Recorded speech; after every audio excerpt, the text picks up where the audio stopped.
thank you everybody for coming along. This is our third town hall meeting, and we're in Hamilton this evening, and we've just got to acknowledge our participants online. Thank you very much for joining us, our online people. Quite excited about doing the Hemp Tour because it's giving us an opportunity to really get out there into the community and hear from people about what their aspirations and expectations for the hemp industry are as well. And it gives us an opportunity to give you guys an update on where we're all sitting in the hemp industry. So what we've got tonight is we've got several speakers. Unfortunately, Dr. Nick Marsh, who wrote our investor report, a copy of which is at the back of the room, is unavailable today. When he rang up and he was sounding very throaty, I thought, well, no, best you don't come into a room for a lot of other healthy people with that sort of bug going on.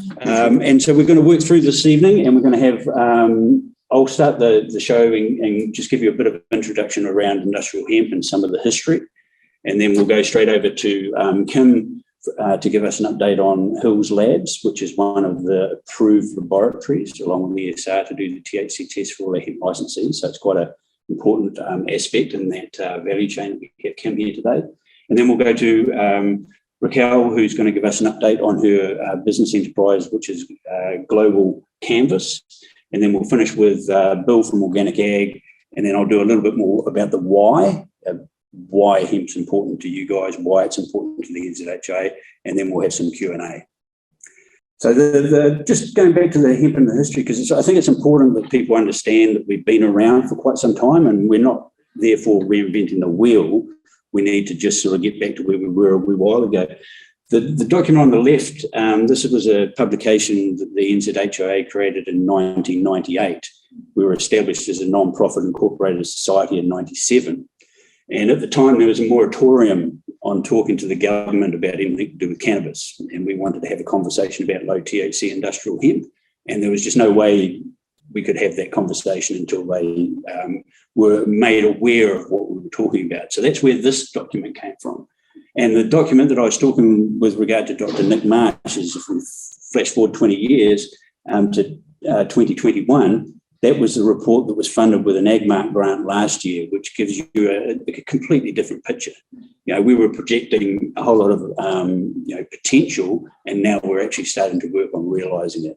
And there's still a lot more that we could do in that space of the investor opportunities for the development of the hemp industry in New Zealand.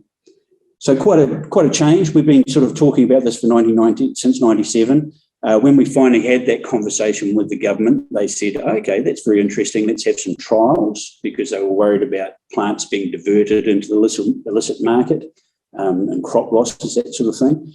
So we had 5 years of trials from 2000 to 2005, and they didn't have any problems. There was no crop losses, and no one lost their trial licenses. And in 2006, we ended up with the regulations.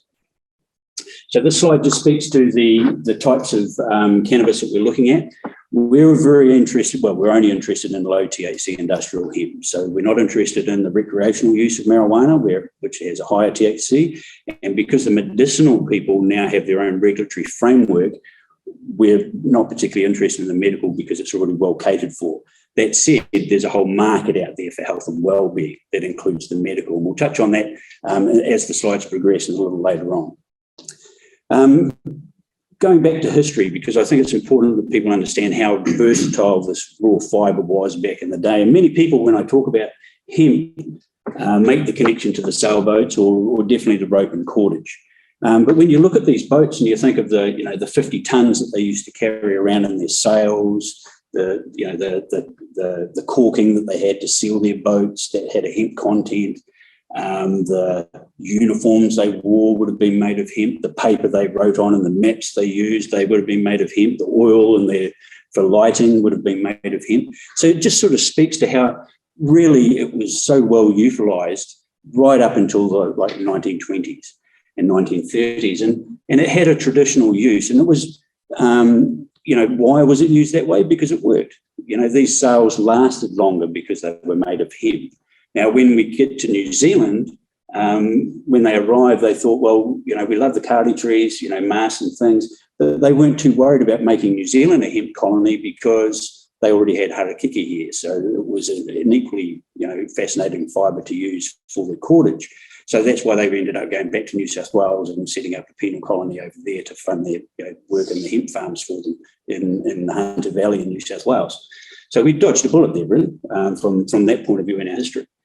The other thing that is important to know when we've acknowledged the medicinal industry just now, it's not something that's new to humans to be using cannabis as a preparation in their medical usage. Back in the late 1800s, early 1900s, it was probably out of the top 10, 4 of the top 10 medical preparations in the American pharmacopoeia were made using cannabis. And you'll see some of these names: Park Davis, Ella Lilly. These are famous names that were using the product in that way, as a long, long time ago. And it's important, therefore, that we acknowledge that this is not something new, and it's something that has been used before. These set of 3 photos, the middle photo is the most interesting one in the sense that in 1938, this was on the front cover of the Popular Mechanics magazine. And the article was talking about $1 billion crop. So again, talking about $1 billion industry is not something new. They were talking about in 1938. And the reason why they were talking about this $1 billion industry was a celebration of, you can't quite see it there, that's actually a harvest of a hemp field, but it was the work that a German chap called G.W. Shetland had created, a decorticator, a device to help split those stems into the fibre in the herd. And he had mechanically done that. So it was quite a breakthrough, similar to the cotton gin was for the cotton industry. And so in 1938, they realised that, oh my gosh, this is so interesting. We can now really mechanically process the hemp fibre, and that gave us opportunities to scale.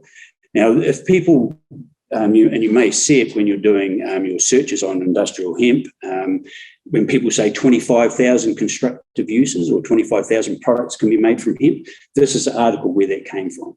So that what they've done is said 25,000 uses, everything from dynamite to cellophane.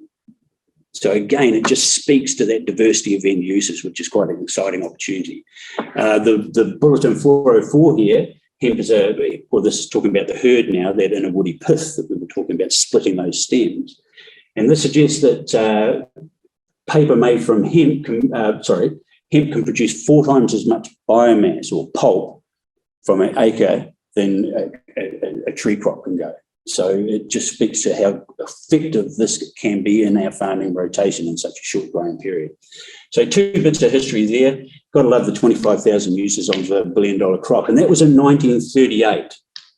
And, unfortunately for them, just before I get on to the unfortunate part, again, going back into history, there was a study, Commergy, which is a branch of science that's using agricultural raw materials to make composite materials, to make products for industry.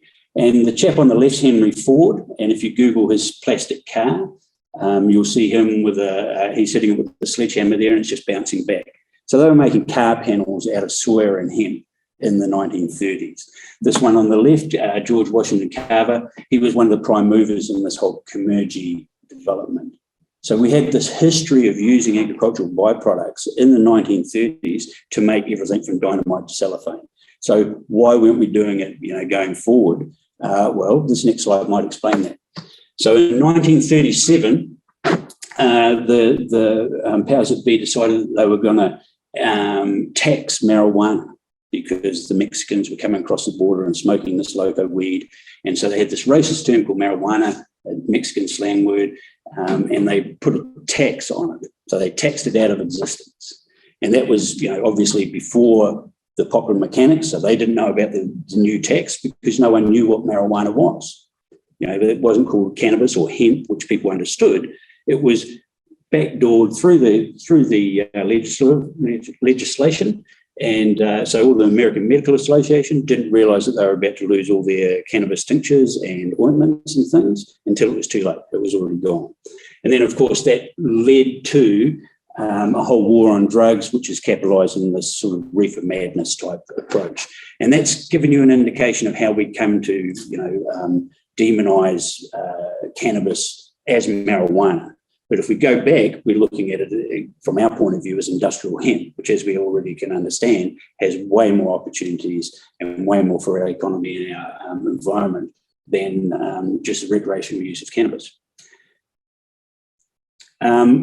Big flip-flop in 1944, because now we're involved in the war effort. They were running out of cordage and fibre for their webbing and other materials for the uniforms and things.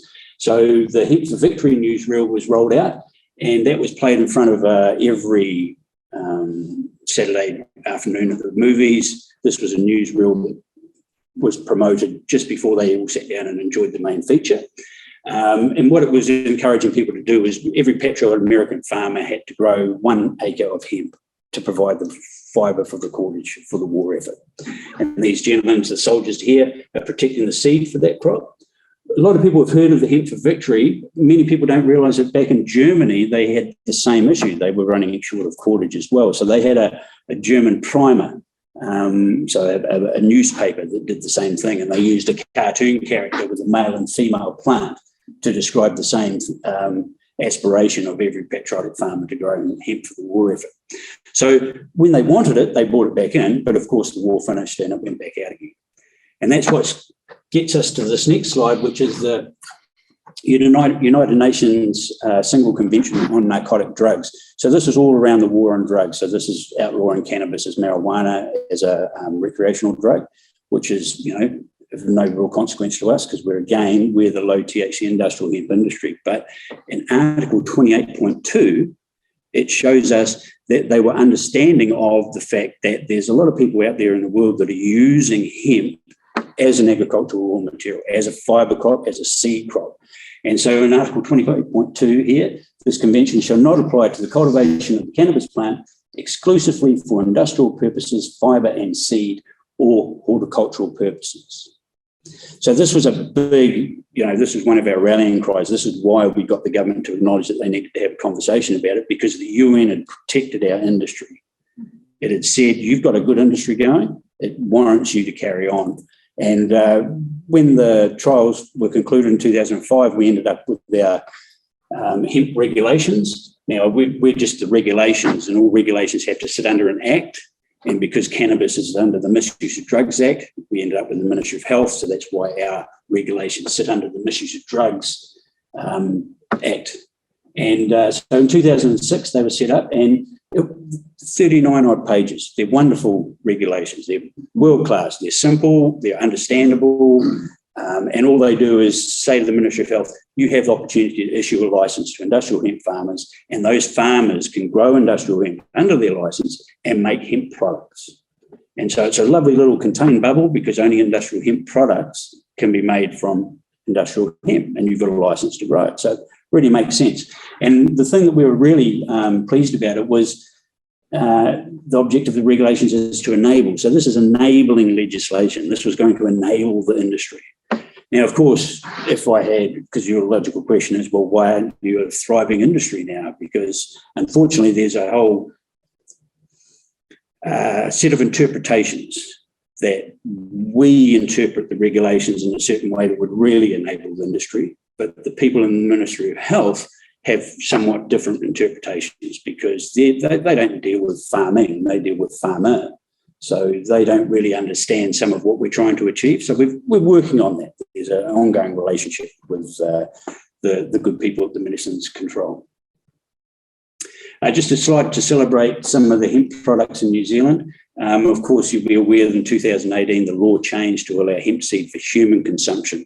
So then we had, a bit of a scaling of the industry in the sense that it was growing a lot more grain for those products. Midlands Oils, they've been involved right the way through the trials. Hemp Farm, who's now Hemp NZ, they're involved with the decorticating mill that's just been set up down in Christchurch alongside another company called Carfields. Hemp Connect in Levin, the Brothers Green with their hemp bars in Christchurch, and Canopoo Hemp, which is in the Hawke's Bay. Sorry. Just going back to the four sort of corners of the New Zealand hemp industry. It's the farming, which underpins everything we do, and then it goes to food, fibre, and the health. So thinking about the fibre, we had a look at that Henry Ford's car from the 1930s, just jumping forward into the Lotus and the composite panels and the door linings of the Mercedes C-Class. So it's starting to get into those industries. It would have got a lot more into, especially the European cars, because they have to consider the full life cycle analysis of their products. So they have to consider how they're disposed of as well. So things that are recyclable really are quite popular. And the fact that it's lighter and does the same job as what they want and worked acoustically meant that fibre was quite a popular choice for those automotive manufacturers. Unfortunately, our industry isn't at scale, so we can't provide enough fibre for them to make more panels and more parts of their cars with fibre. But eventually, we'll talk about this whole management of scale, because these sort of industries require a lot of raw material, and unless you've got continuity of supply, they can't change their way of manufacturing until they've secured that continuity. Hempcrete House in New Plymouth. And you guys will probably be aware of the hempcrete, which is mixing the herd with a lime and water solution, the lime being the binder. And many people make it in situ, so it's poured tapped between some boxing. You remove the boxing, you've got your cladding and your insulation all in one monolithic pour. But in Canada, for example, they've changed it slightly and using a Lego brick type operation here. And the lugs are all wood, and they give it a little bit more structural strength, so you can reduce the amount of timber you need to hold up the roof, because actually the wall can do that for you. This last side's the inside cover of the 5-minute guide. It's just a nice one for when we start the presentations, we leave that on because it just speaks to the diversity of end users in that food, fibre and health space. And that is downloadable from our website. But that just was a really quick introduction and a little bit of history about where we've used hemp in the past. And this sort of diagram explains where hemp can be used in the future. So I'm just going to hand over now to our next speaker, Quinn. Thank you, Richard. Good afternoon. I wish it was. Good evening, everybody. I knew that would happen. My name's Kim and I'm from Hill Laboratories, the local lab here in Hamilton. And today I'm going to talk to you a little bit about what it is that we do and how we are involved in the hemp space. So for those of you who don't know anything about Hill Laboratories, we're an analytical testing lab. We have been around for 38 years now, started by Roger and Anne Hill in their backyard in Cambridge, just down the road. And the testing predominantly started off in the soil and agricultural sector. So started off with testing soils and plants for their nutrient levels, to support the farming community to make sure that their crops and produces had the best possible environment to thrive in. Over the last 38 years, we've been busy and have continued to diversify. Are you guys all based locally? Know Waikato? Yeah. So you possibly know our site over in Clyde Street, the big full-story building that's where we spent the last 25 years. 5 years ago, we moved out of there, and now you'll see that they're starting to build some new apartment buildings there, which is now called Hills Village, which is quite cool that the Hills name is continuing on in that space. But as the years have gone on, we've diversified out of the agricultural, well, we're still in the agricultural space, but continued to grow into the food and bioanalytical sector, which is where we spend a lot of time testing fruit and crops and food products for export markets. We have developed a microbiology testing centre, so that's where we test a lot of food products to make sure that it's fit for consumption. We have worked in overseas in the Japanese market, so we had set up a laboratory over in Japan and serviced a lot of the food areas over in that space. And again, we've got multiple different sites. Our main site is here in Hamilton, but we're in Auckland, Wellington, Tauranga, Christchurch and Blenheim, with a wide range of different testing services that we offer. Each of those different sectors or sites services our agricultural, which as I mentioned is predominantly your nutrients and soil and plant testing. We've got environmental, where we're testing for soils and waters, predominantly for contaminated land sites or long-term monitoring for councils and rivers and waterways. We've got our food and bioanalytical sector, which covers off kiwi fruit testing for maturity, honey, wine, a wide range of different testing requirements there. And as I mentioned, our microbiology sector as well.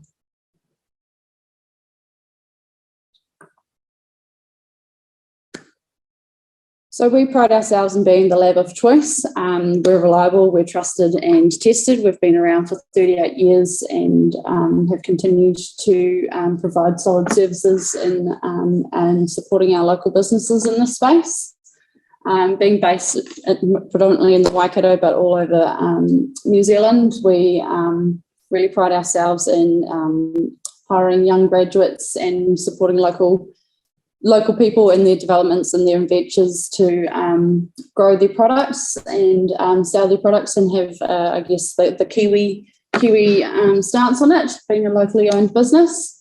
And we pride ourselves in making a difference to our customers by helping them increase their productivity, ensuring that the products that they sell are fit and safe for purpose, as well as trying to minimise environmental footprint and impact as well. So a lot of you put your hands up and said that you're based from around Waikato. Have any of you been to our Hamilton site or know of Laboratories? Perfect. Well, if you haven't, then I encourage you to come for a bit of a look around. It's quite a cool place to look at. I know that quite often you might have seen on TV CSI kind of shows where they're running instruments and things like that. You can actually come and see it in real life. We've got a number of different techniques and equipment to do the analysis that we do. So if this means anything to any of you, we've got a wide range of equipment. So we've got 40 mass specs. A lot of the instrumentation that we use is pretty cool. We like to name all of our instruments and give them personalities. So I'd like to tell the story where we have one of our instruments in our honey testing space. They're a group of three, so when we get them, we like to call them something in a trio. So we had Alvin and the Chipmunks, and one of them was called Simon. And we had a technician in the team at the time also called Simon, and someone came up to me and said, "Simon's making a funny noise." And I was like, "Is he okay? Do we need to call an ambulance?" And turns out that they were talking about the instrument, which made far more sense, and I was a lot less concerned after that. But we definitely like to add a little bit of character and flavour to our robots that we use. And again, we like to work really closely with our local universities and the likes of WinTech supporting graduates. So we currently have 14 people with PhDs, over 50 people with masters, a number of bachelor degrees, and a very number of people with diplomas and certificates across the country. So what does it all mean in the hemp space? So we test hemp products for the THC content. We are accredited with our local New Zealand IONS accreditation and are recognised by the Ministry of Health. Our most, I guess, relevant test in this space is the THC, where we report the THCA and THC as the total potential THC total. We do have a number of different suites. As Richard touched on, we are also servicing the medicinal market as well. So we have a test specific for the low THC stuff, which reports to the lowest level and meets the requirements of the Ministry of Health for the regulations. If you have a product that you're not too sure where it's sitting and what it looks like and whether it might be more suited into the medicinal space, we have a suite that looks at all of the full range of cannabinoids testing, which our highest observed test that we've seen so far is 40% THC and THCA total. So it's not quite going to cut the mustard in this space, unfortunately. So we definitely see some really interesting stuff, but have a broad range of test suites available depending on your requirements. As I mentioned, we've started off in the agricultural space 38 years ago, so we have a lot of experience in the nutrient management space. So testing your soils to ensure that it has the right nutrients for the plants to make sure that they thrive and have, I guess, the best environment to be able to produce a really good crop. We've got leaf testing again to make sure that the plant is actually getting the nutrients from the soil to make sure that it's a productive crop, and we can also help provide support in terms of troubleshooting if your plant isn't looking quite exactly what you expected it to look like, and provide some guidance there. As well as that, we're supporting the environmental space as well. So we can test for nitrogen leaching and phosphate runoff on farms and food crops. Fertiliser, so we want to make sure that we're not over fertilising areas and minimising the amount that we're putting out there. Possible contaminants for land sites, just talking about earlier, potential reuse of land in this to then start having a hemp crop. So we're able to help and provide support in that space as well. Some of our most common soil tests include pH, your potassium, calcium, magnesium, and sodium levels. And the most common phosphorus test that we have in New Zealand is our Olsen P method, which I'm just going to quickly scroll through to my sheet notes. So I'm not going to lie, this is not my most area of expertise. I was meant to have my technical guy in the soil space join me tonight, but unfortunately he is also away sick. So the main test in this space is Olsen P, which is a standard New Zealand phosphorus test, and has in-field calibrated against pasture response. So because we have been testing soils for years, we have got an indication of optimum levels depending on the certain crop. Unfortunately, in the soil hemp space, we don't have a lot of, I guess, data or information, so we haven't got any particular limits for optimum growth and conditions, but there does appear to be relatively standard nutrient requirements for the product based on what we've seen. But in this space, we would really work closely with some local consultants who specialise in this area to defer and I guess interpret results to help support that. One of the key things in terms of soil testers is testing the pH. If you've got all the right nutrients in soil, it's got to be at the right pH to actually be able to, I guess, be used and get all that nutrients up into your plant and product. So we are able to provide some support and information based on pH levels and what your test results come back for your nutrients and the best conditions that they would be in for your plant to take those nutrients on. And to feed into that further, then you've got your soil, you've tested that, you know it's at a good pH and has all the right nutrients that you need. We then have the option to test the leaf product to make sure that the leaf itself is getting all those nutrients from the soil. So again, in the absence of well understood nutrient targets, comparing the levels in the leaves of a healthy plant to those in the plant that are struggling can help diagnose toxicity or deficiency in the soil and product there.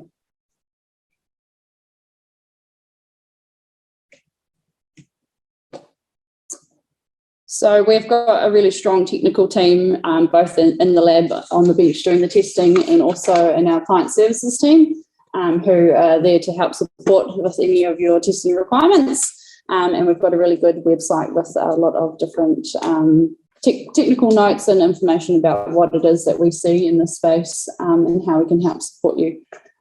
So yeah, that's Hill Laboratories in a nutshell.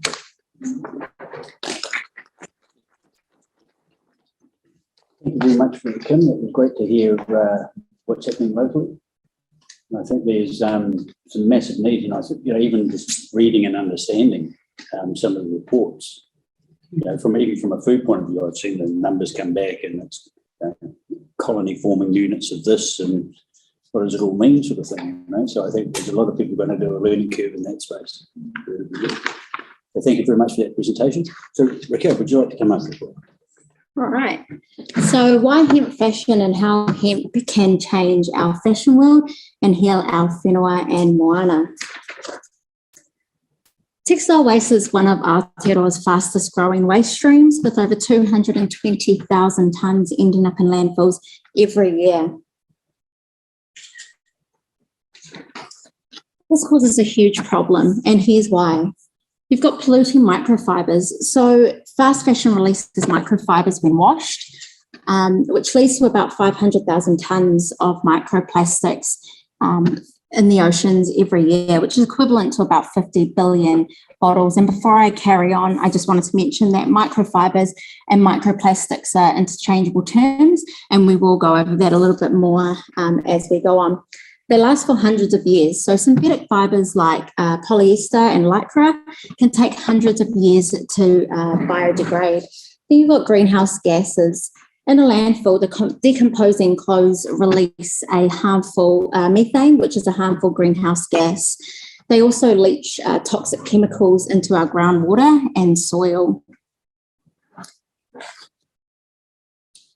So the dangers of microplastics. In this diagram here, you can see the ocean is full of microplastics, and they have entered the ocean through several sources, which could be toothpaste, face wash, abrasions of tyre, and then what I mentioned before, synthetic garments being washed in the washing machine. So when humans are exposed to microfibers, I will again touch base a little bit more on this after I just explained this diagram. So there can be inflammation and infection in the lungs, and then you could get damage in the stomach. With the aquatic species, they are a bit more affected to our knowledge.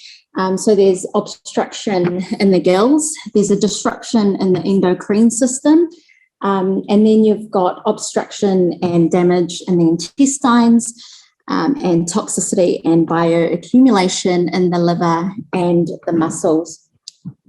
The food chain contamination is when seafoods are contaminated with microfibers, and then they are uptaken by us, anyone who eats kai moana.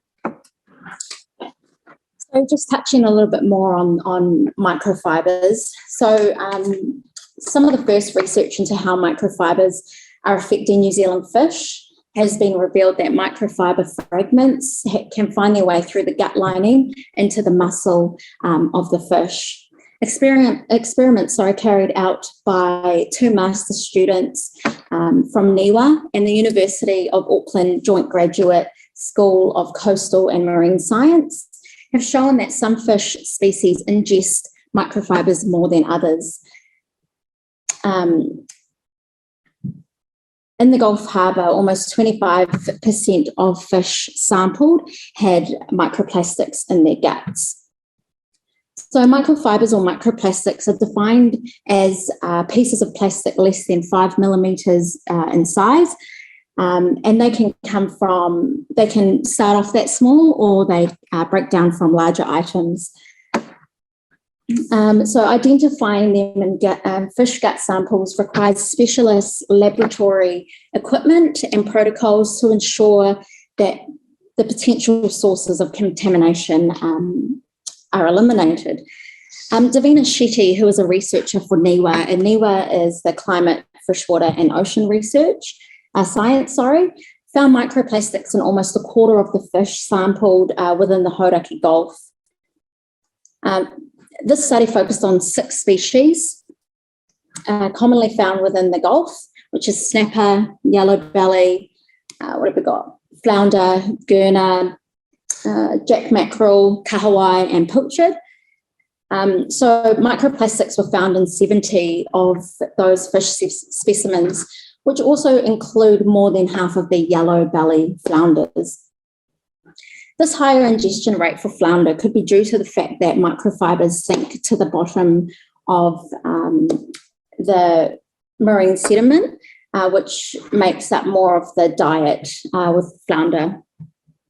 As an island nation in the South Pacific, with a relatively low pollution rate, I was quite surprised when they found all these microfibers in our eka that we would obviously eat if you eat seafood. So Veronica Rotman, who is also another researcher for NZHIA, focused on hoki from the West Coast, the South Island, the Cook Strait, and the Chatham Rise. One or more microfibers were found in the stomachs of 95% of the fish that were sampled. And 90% of those particles were microfibers. So I'm just going to touch a little bit more on the human exposure. So several articles that I have researched mention that human exposure to microplastics can occur through ingestion, inhalation, dermal contact, due to the presence in food, air, water, and consumer products. Microplastics exposure can cause toxicity through oxidative stress. Oxidative stress is a bodily condition that happens when your antioxidant levels are low. When there is an imbalance of reactive oxygen species, also known as free radicals, and antioxidant defenses, your body experiences oxidative stress. Exposure can also occur through inflammatory lesions and increased uptake or translocation. Several studies have demonstrated the potentiality of metabolic disturbances, neurotoxicity, and increased cancer risk in humans. Moreover, microplastics have been found to release their constituent compounds, as well as those that are absorbed into the surfaces. Further research is needed in this area, but what we know so far is there's nothing good. There's just nothing good about microfibers or anything like that. So the harm caused before textile waste ends up in the landfill. Adding colour, dyeing is the most polluting and energy intensive process involved in our clothes. Dyeing process in particular have a high energy demand, and that's due to the wet processes used, which require a large amount of water to be heated. Then you've got the finishing process. Finishing is when chemicals or treatments are applied to the finishing garment, which gives it that desired look or feel, such as bleaching, softening, or making the garment anti-wrinkle. So kia ora, my name is Racquel. I am the creator and founder of Global Canvas. Our vision is to recreate the world with hemp.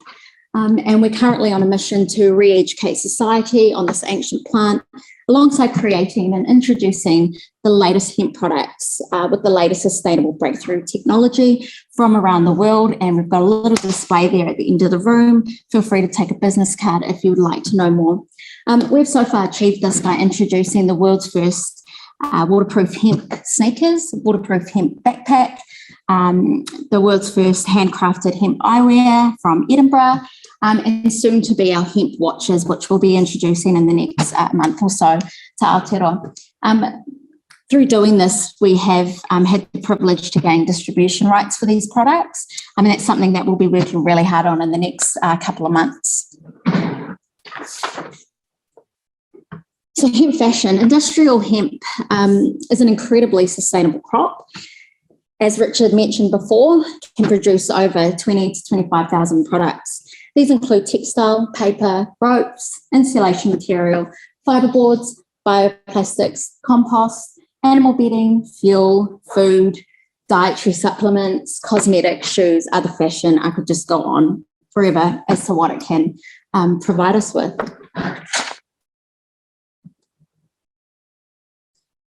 So hemp possesses a wide range of environmental benefits. What are they? Hemp grows easily in a wide range of climates. It's naturally resistant to most insects and kills weeds without chemicals. This means that little fertilizers are needed to grow crops as they grow densely and regenerate quickly. Hemp is able to remove harmful contaminants from the soil, which will improve the quality of the soil.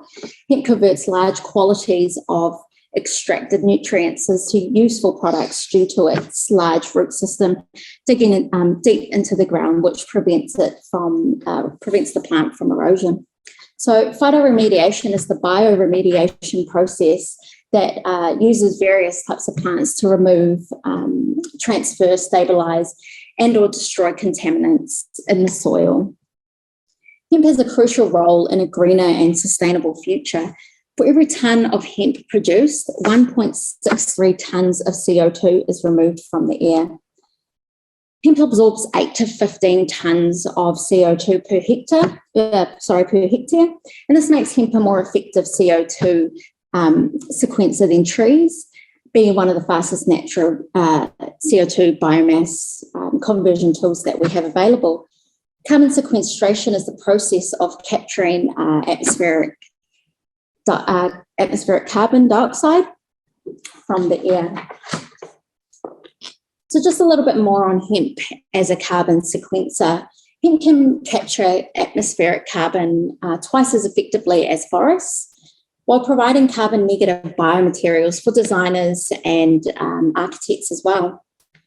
And this is according to the Cambridge University researcher Dashal Shah, which is a researcher at Cambridge.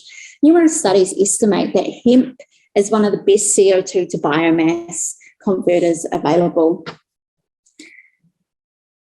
As I mentioned before, hemp is even more effective than trees. Industrial hemp absorbs between 8 to 15 tonnes per hectare. In comparisons, forests typically capture 2 to 6 tonne per hectare per year, depending on the number of years taking the tree to grow, or the region or type of tree, etc.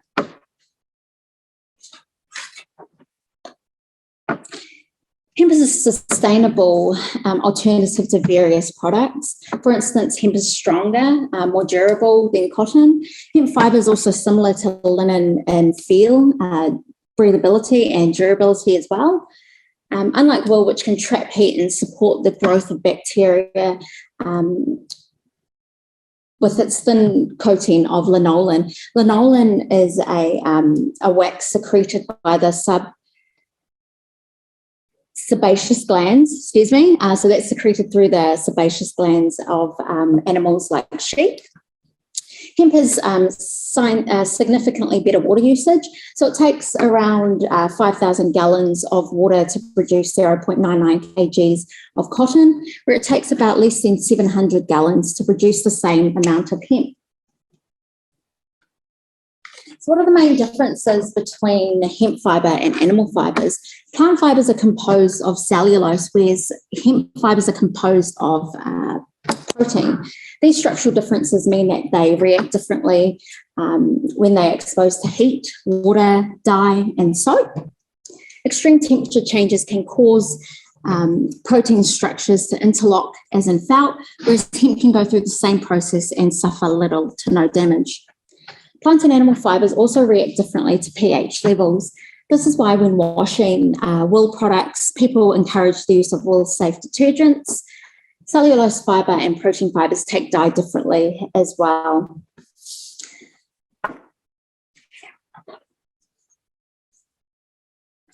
Sorry, before I go on to that, I'm just going to, so what is cellulose? Cellulose is a molecule consisting of hundreds, even sometimes thousands of carbon, hydrogen, and oxygen atoms.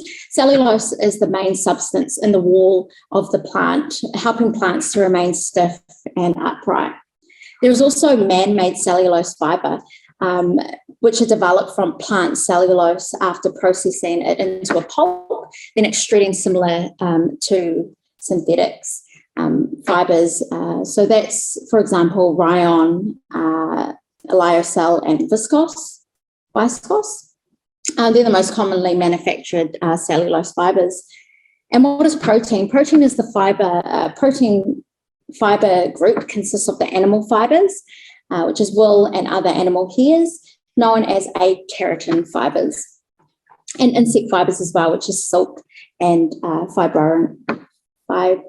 Both A-keratin and fibroin fibre are proteins. The elemental analysis shows carbon, hydrogen, oxide, nitrogen, and sulfate.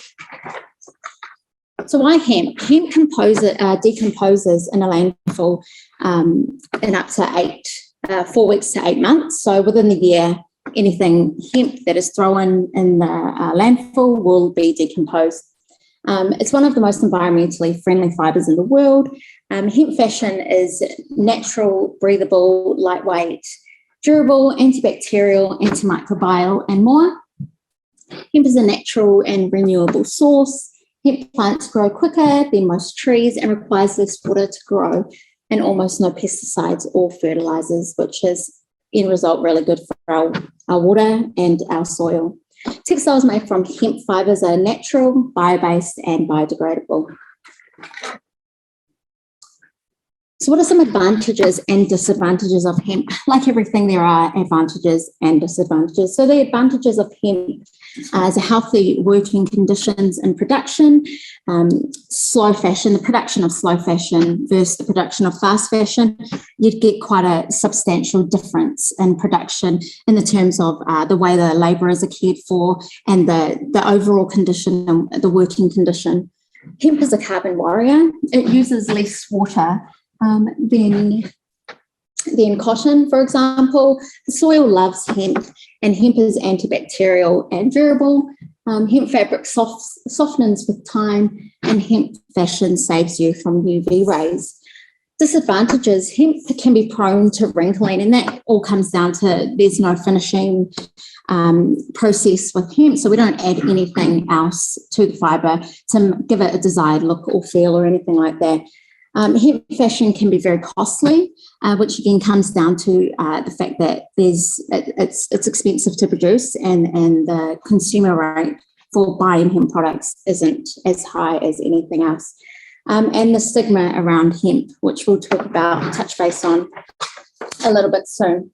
So just in regards to hemp being UV, being able to protect you from UV rays, according to the SGS testing, which is the world's leading testing, inspection and certification company, hemp clothing held up to 99.9% effective in blocking UVA and UVB rays, which makes it the best clothing fabric to protect you from harmful UV rays. Hemp has all the qualities you expect from a UPF clothing fabric, and UPF meaning ultraviolet protection fibre. It can block more than 50% of UV rays compared to regular cotton garments. It is organic, hypoallergenic, suitable for all skin types, and also protects from UV rays. Isn't that great? Sorry, before we go there. And is hemp really antibacterial? Yes, hemp fabric is antibacterial and hypoallergenic by nature. Experience and scientific evidence prove this.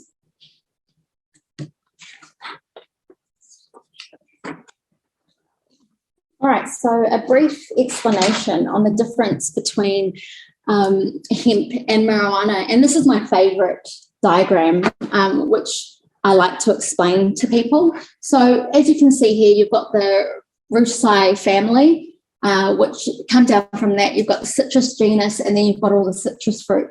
Same here with the Cannabisae family. You've got the cannabis genus, then you've got indica, sativa, and ruderalis. And then from that Racquel family, you've got your sweet and your sour. Same with the cannabis, you've got your hemp and your marijuana. So we wouldn't class an orange the same as a lemon, just like how we really shouldn't class hemp as marijuana. So categorizing cannabis as either hemp or marijuana is like classifying all fruits in the genus, the citrus genus, as either sweet or sour, without acknowledging the diverse characters of each fruit. In addition, hemp and marijuana can appear strikingly similar, thus creating another level of confusion and misconception. So hemp versus marijuana, the composition. The defining characteristics between hemp and marijuana is a chemical composition contained within each plant. Both hemp and marijuana can produce high amounts of CBD, the non-intoxicating cannabis compound.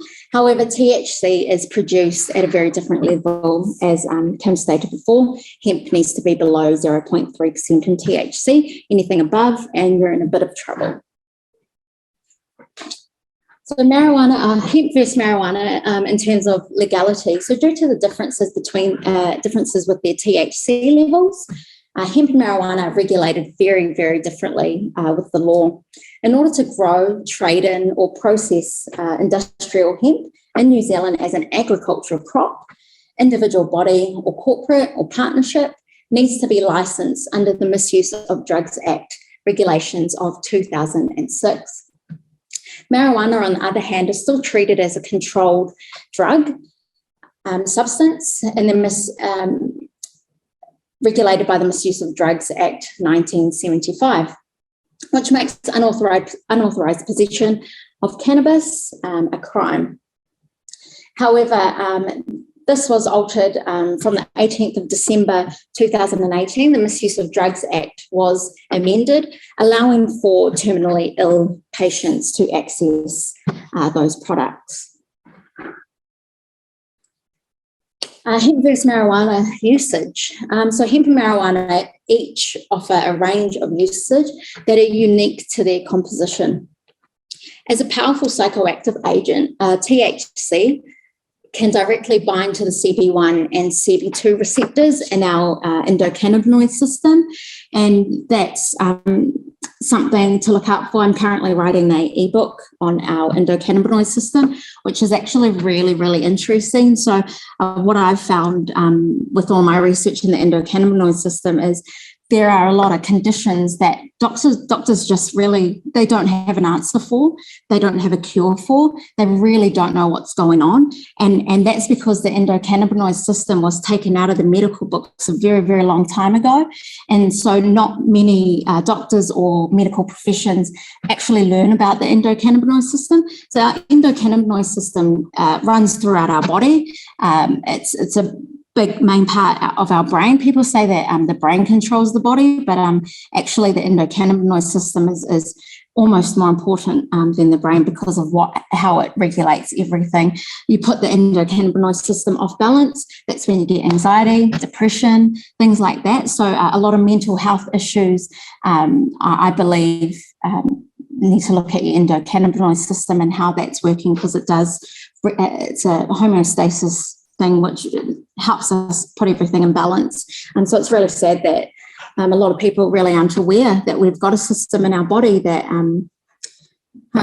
these compounds can really help us with. And then while marijuana is commonly recognised for its recreational uses, studies have revealed its potential for a wide range of therapeutic applications. And again, that comes down to how it reacts with our endocannabinoid system, those CB1 receptors and CB2 receptors. In comparison, hemp is harvested to produce a wide range of products, which we've talked about what those products are. So hemp-derived CBD and marijuana-derived CBD. When it comes to CBD, in the case of hemp and marijuana, we are faced with yet another really important subject that must be addressed. CBD can be derived from either hemp or marijuana. However, given its unique characteristics, each plant, one would assume that CBD derived from each plant in a different one would assume that CBD derived from each plant is different in the same way. Surprisingly, they aren't. To summarise it up, hemp derived from CBD is legal if it contains less than 0.3% THC. And that's through the Agricultural Act of 2018. Marijuana-derived CBD is illegal and is still classified as a controlled substance, regardless of its percentage of THC. So it really doesn't matter what percentage of THC. If you've got CBD, which has been derived from marijuana, it is illegal. Hemp versus marijuana and final thoughts. While the subject can be a bit complex and quite confusing to understand, I hope I've shed some light on the important differences between hemp and marijuana. And despite the dysfunctional use of the terms hemp and marijuana, these terms have become deeply ingrained in our culture and society. There is definitely a need to re-educate people on hemp and marijuana, but to reverse the issue, it will take a lot of time and a lot of education. Obviously, knowledge is the key here to moving past this issue. So here are some ways I, myself, reduce my impact of my closet, that my closet has on the environment. Buy less and keep clothes longer. Old clothes are cool. They always come back around in fashion. I've still got some things from when I was 15 that I'm sure my children are going to want to wear. Buy secondhand. Secondhand is just like hemp products are really expensive, and if you don't have that money, secondhand is just, you'd be amazed at what you can find in secondhand shops. Invest in sustainable brands if you can. Stay away from big oil fabrics like nylon, polyester, and acrylic. And repurpose old clothing, which can be quite a fun activity, especially if you've got young kids. It's really cool to do. If they rip some pants up, cut them up, add another pair on, you've got a new pair of pants there. So for more information about Global Canvas, you can email us at hello@globalcanvas.co.nz, or you can check out our website, which is www.globalcanvas.co.nz. And so that's me for tonight. Thank you for listening, and thank you for supporting the hemp movement in Aotearoa for being here. It means a lot, so thank you.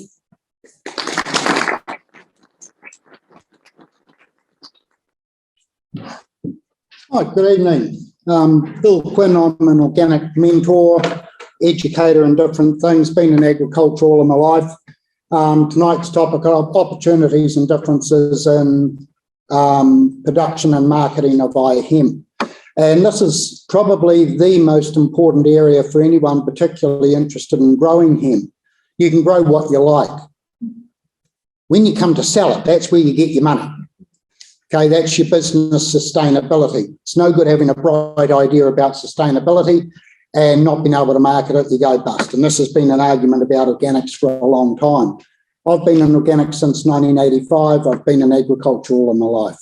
So there's a fair bit of information that people think is new, that we're simply reinventing recycling. We don't need to reinvent, we just need to get on with the job. And that's quite important. So the topic, I'm not going to tell you how to grow hemp tonight, but we're going to look more at the opportunities and differences in production and marketing of iHemp, of agriculture in general, of New Zealand, brand New Zealand. And that's a hugely important part for us, because some of the figures that we put up say that we've got to get the job right, otherwise we're just out the back door. Okay, so this is a crop grown in the Manawatu.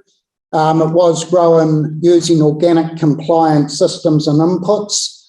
It wasn't certified organic, but it was grown in a way that was fully compliant. And so we can grow it. It was a very tall crop, and that's one of the important things to look at is in choosing what you're going to grow, what is your end market? Who is going to buy it? How are you going to get it to market? This crop, some of the stems in there, 25 to 30 mil through. You try to cut them, hell of a hard. The seed that's harvested, some of it was at 4 metres high. Well, combine harvesters are set for harvesting down at this level, not way the hell up there. And so some of the industry, some of the stuff that we need to look at is, yeah, it's great growing that crop. How do we then harvest it? What do we do once we harvest it? Where's it go? Who's going to process it? Those industry infrastructures are critical.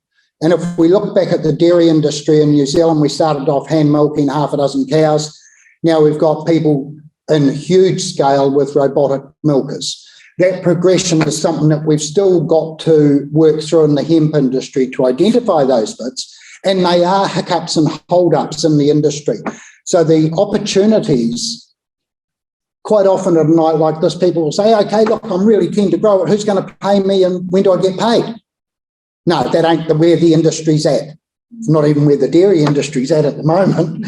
Okay, so we really need to think this is an incubator industry. It's still growing. You are in a risk industry, and that's a part of the exercise. That one.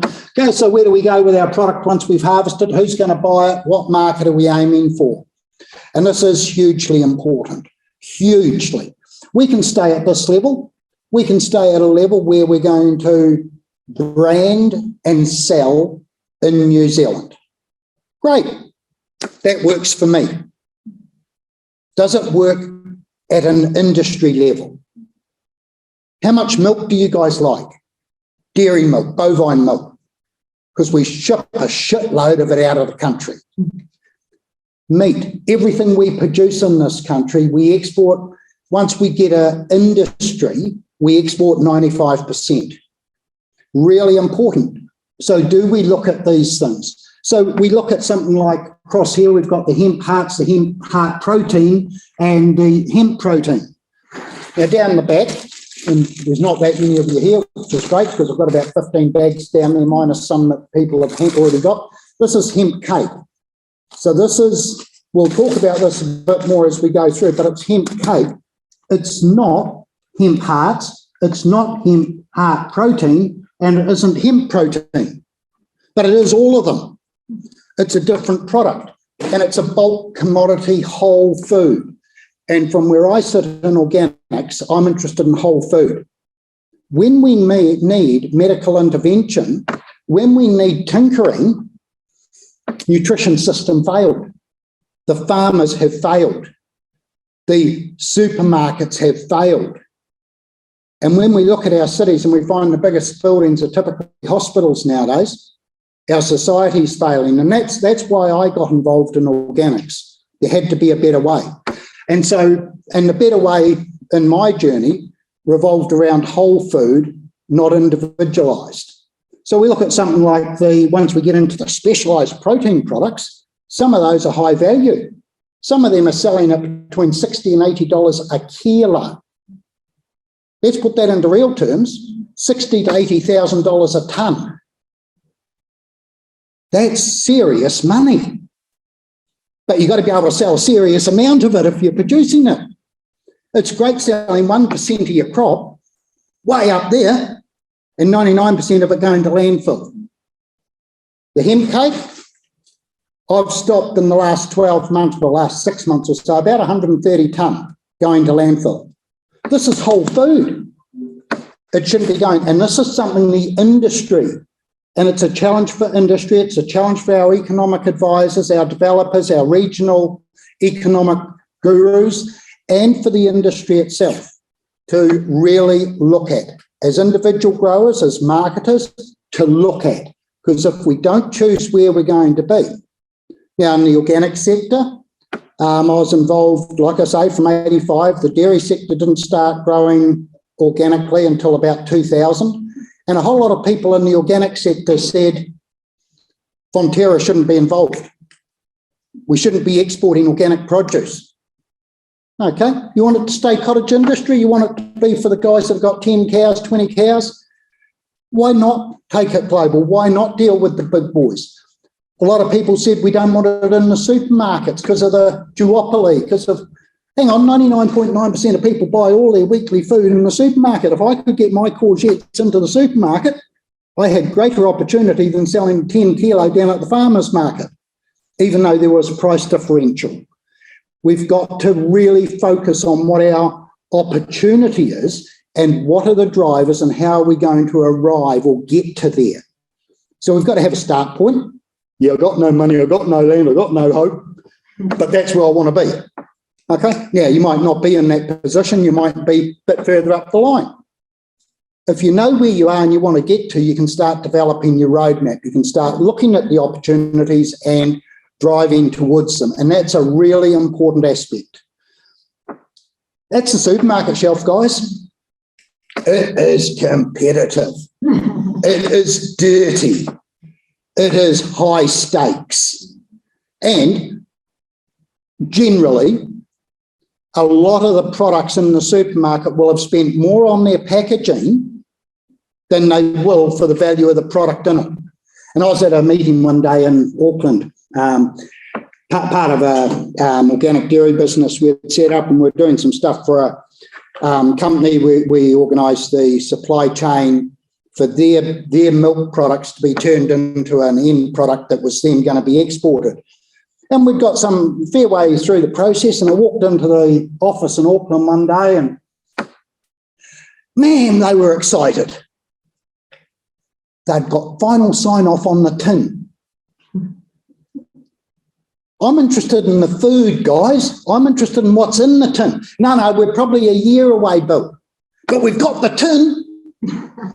Oh, come on. Sell what it is, not the hype and a bit of paint on the outside, the wording on the outside, because this is hugely important as we go forward, not just for you guys as hemp growers or potential involvement in the hemp industry, but as consumers, as society, and as New Zealand as a whole in our marketing efforts globally, given where the global markets are going. So think about that, just the variety. And when you walk through the supermarket, start understanding as a producer, as a manufacturer, that is your business.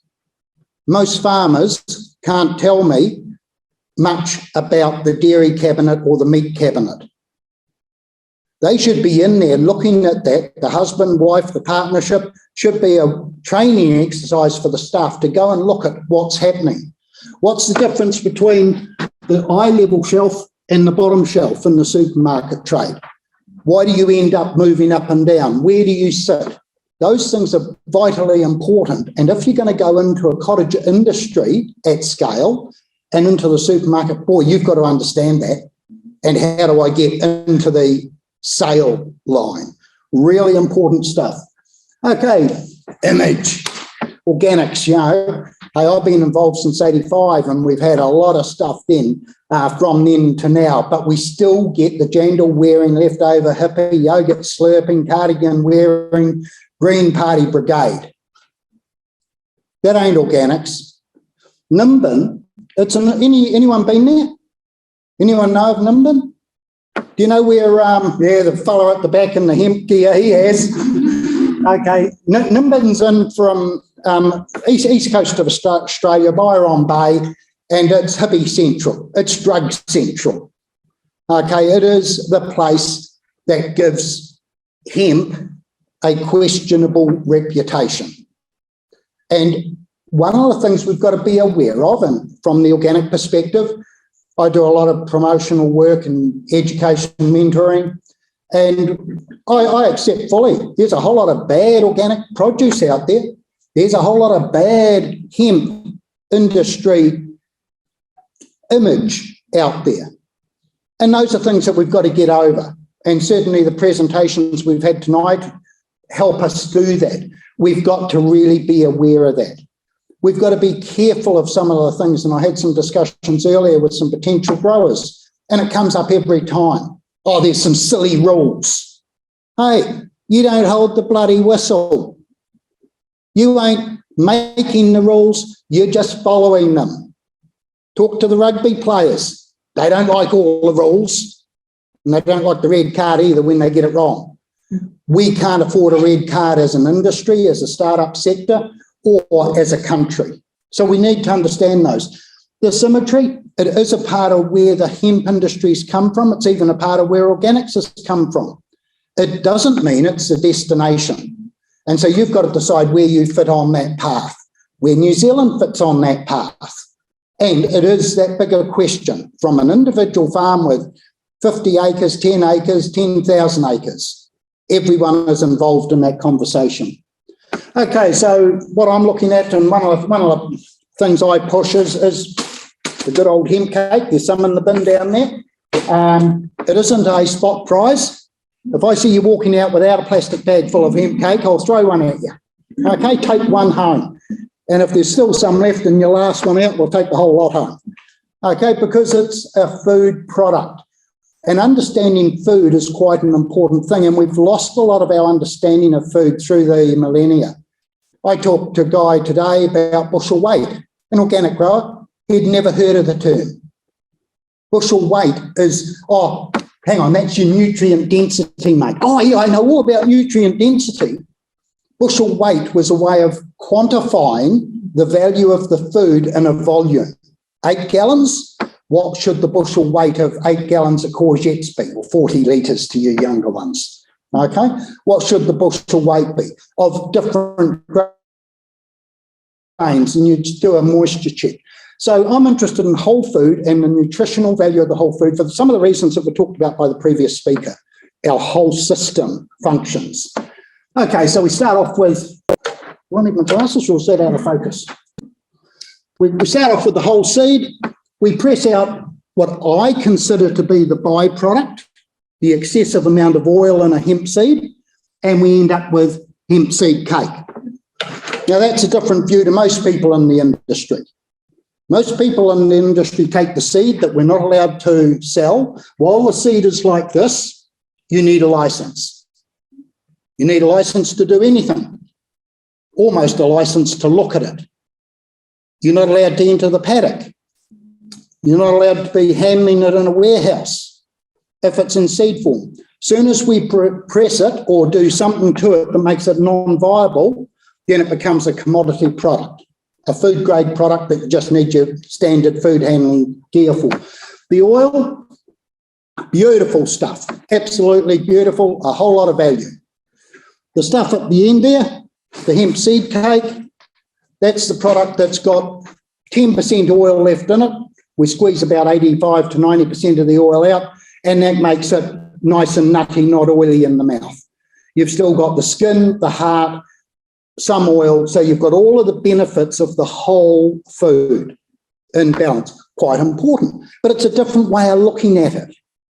That's swimming against the tide because everyone's out there competing with the purity of the hearts or the purity of the oil or the purity of the protein. That's 32% protein. Oh no, I want 50, 60% protein. I'm a protein bunny. Like hell I am. Fat more, but protein, I want everything in the diet in balance, not in excess of one, then I've got to balance it and manage it. So we come to this where we start seeing any number of brands there. And as soon as we see these brands all competing in the domestic market, we've got a competitive cottage industry. Great, if that's what, as an industry, we want to have. How good are you at making the sale? How good are you at not collaborating with the other people in the industry, not growing the pie bigger, but wanting a bigger slice of a small pie? Now, if we collaborate in the industry, we can grow the pie bigger. And if we all keep 1% of the pie, and it used to be 1,000 and now it's 100,000, well, 1% of 100,000 is a bit bigger than 1% of 1,000. So work together, even if you're going into the small scale stuff, into the cottage industry, the direct marketing. Work together is something. Or are we going to go industrial? Okay, this product here is a pelletized fibre product. So we were harvesting the seed, the crop that you saw, the very first shot, that crop was being harvested, and the seed was going into the hopper, and out the back of the combine harvester was coming the fibre and what leaf structure was left on the plant. And there was leaf structure left. So we were harvesting that. Mickey Mouse, we had this brand new, highfalutin combine harvester, and out the back we had a conveyor belt going up onto an old potato trailer collecting the leaves, and because it was clogging, there was someone sticking their hand up in there to keep it free. It was really Heath Robinson or Mickey Mouse or innovative. Wouldn't have passed health and safety. Stop the machine, put a new pop rivet in or weld it because needed something there to hit with a hammer to get it into the right line. And we produced those. The reason for producing those was to concentrate the weight for freight purposes. There was a potential buyer for that product, but because of some international marketing issues, it never actually ended up at market. Okay, it's got the CBDs, etc. in there that could have been used. It could be used as a food product, and it looks nice and green. The product it actually came from is that. And you think, how did that previous slide come from that? And it's looking at, do we utilise the whole of the plant or only part of the plant? And that's, again, where do I want to be in the scheme of things, in the system? Where do I sit? Which products am I going to focus on? And that becomes hugely important for a grower right at the beginning, but also for anyone that's going to be involved in advisory or marketing. Really important. If you're focusing on the fibre, on the structure of the plant, the biggest pest doesn't matter. Any idea, any yell out from the audience, what's the biggest pest we've got to deal with? Birds, well done. Points that man, he can have 2 of these to take home. Okay, so birds. If I'm growing a 4 or 5 metre high crop and I'm in the fibre industry going into this sort of stuff, into boards or other fibre products, I'm not worried that I've got birds. But the guy growing hemp 5 miles away, he'll be worried that I aren't worried. Because once the birds get a feel, pleasure out of eating it, they'll find it. And they'll find the next crop, and next year they'll be back earlier. We've got techniques, methods, commercialised, well-researched, that deal with it. Do we really want to use it though? And that comes back to the grower's tightness in a lot of cases, or an advisor, an agronomist, who says, oh no, I haven't worked with that, we won't use that. We've innovative, we've got to use new technologies, but new technologies that are proven. One of the things we do for birds, in that case would be BD Max have a product, bird scare. Well proven in the horticultural sector, particularly the grape sector. No, we're talking grains and hemp here, so no one's used it in that. So it can't work. There's no research. There's no research because it's a new industry, guys. The comment from Hill's Laboratory, we haven't got enough data yet to be able to give the recommendations. It takes time to build this stuff. Don't think anyone's going to give you the recipe. You've got to be innovative in a new industry. And that is one of the opportunities, huge opportunity. This is from Nimbin. So they had the boards there for sale. So we can already do this. You know, the jib shortage, what jib shortage? Particle board, we can solve a lot of these problems. And these are years, decades ago. We're not trying to renew, we're just trying to reinvigorate, rejuvenate. Okay, so where do we want to sit? And this is really important from your choices in business. Personally, and some of the slides coming up will explain some of the background to this, New Zealand needs to be really, and a couple of expletives, careful. Because for a very long time, we've been telling the world how great we are. And the world's moving fast. And while they got a long way to catch up, and I doubt they'll ever catch up to where we are, that doesn't matter. Because when they realise some of the things we're doing aren't quite what we say we're doing, we can be out of the marketplace in no time flat. And that is a serious concern to someone who's been involved in agricultural politics for far too long.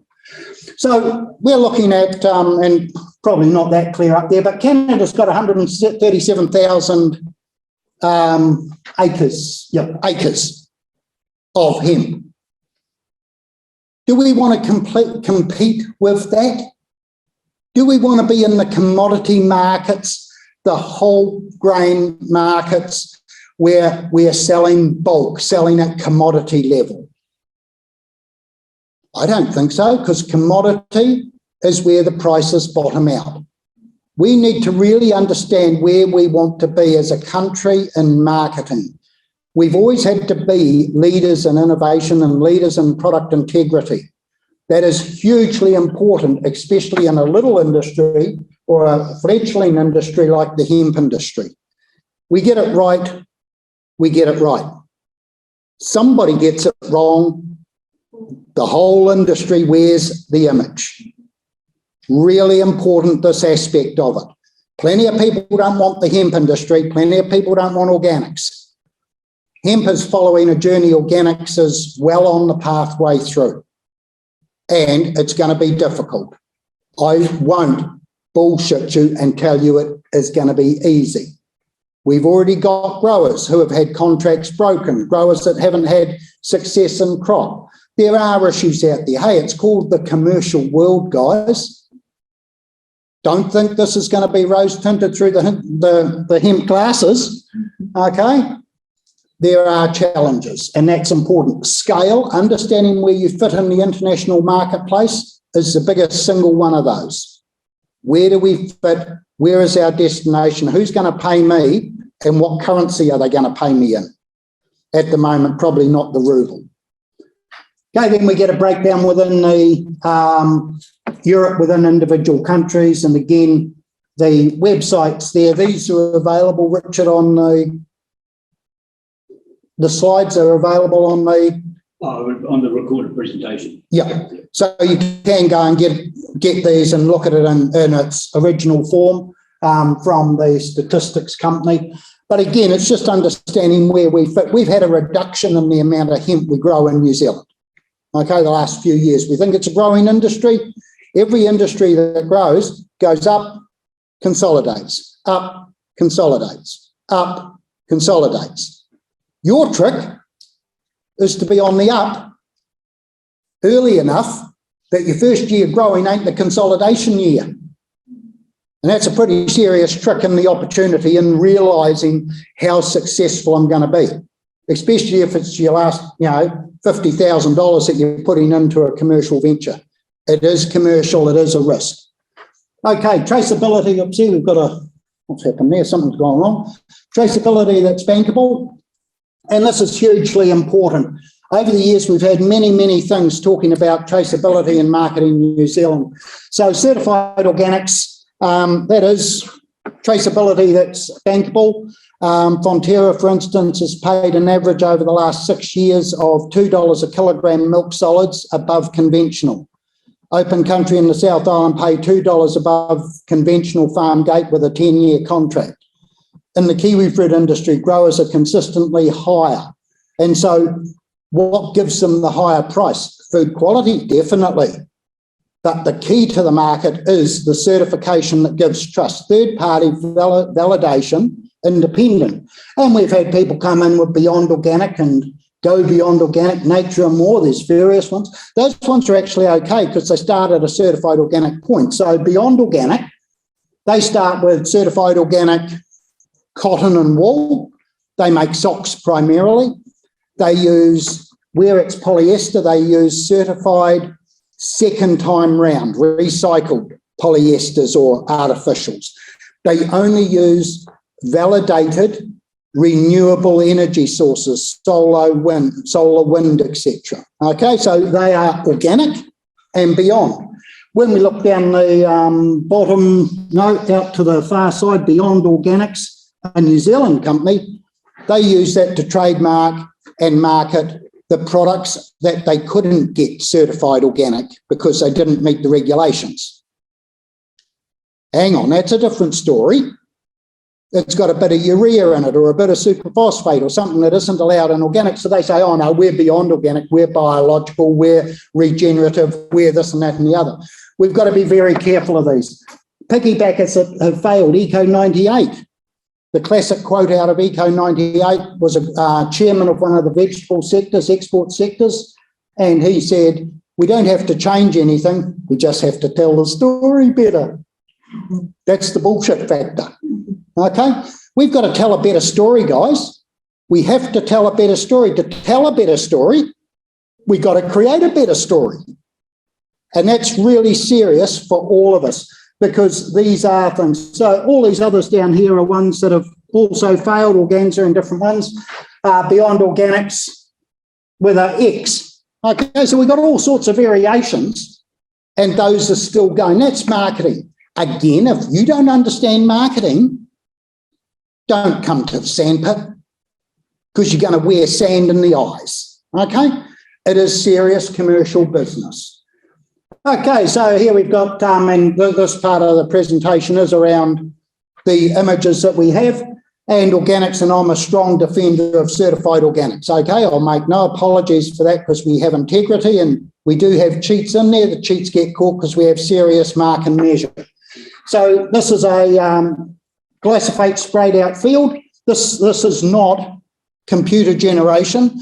This is the picture from State Highway 3, just north of Wanganui, where the crop is sprayed out in the background and they're selling it, and that's something we see a lot of in New Zealand. Sprayed out crops sold for agricultural feed. Now that is acceptable, lawful and everything else in conventional. It is acceptable in regenerative agriculture or regen ag.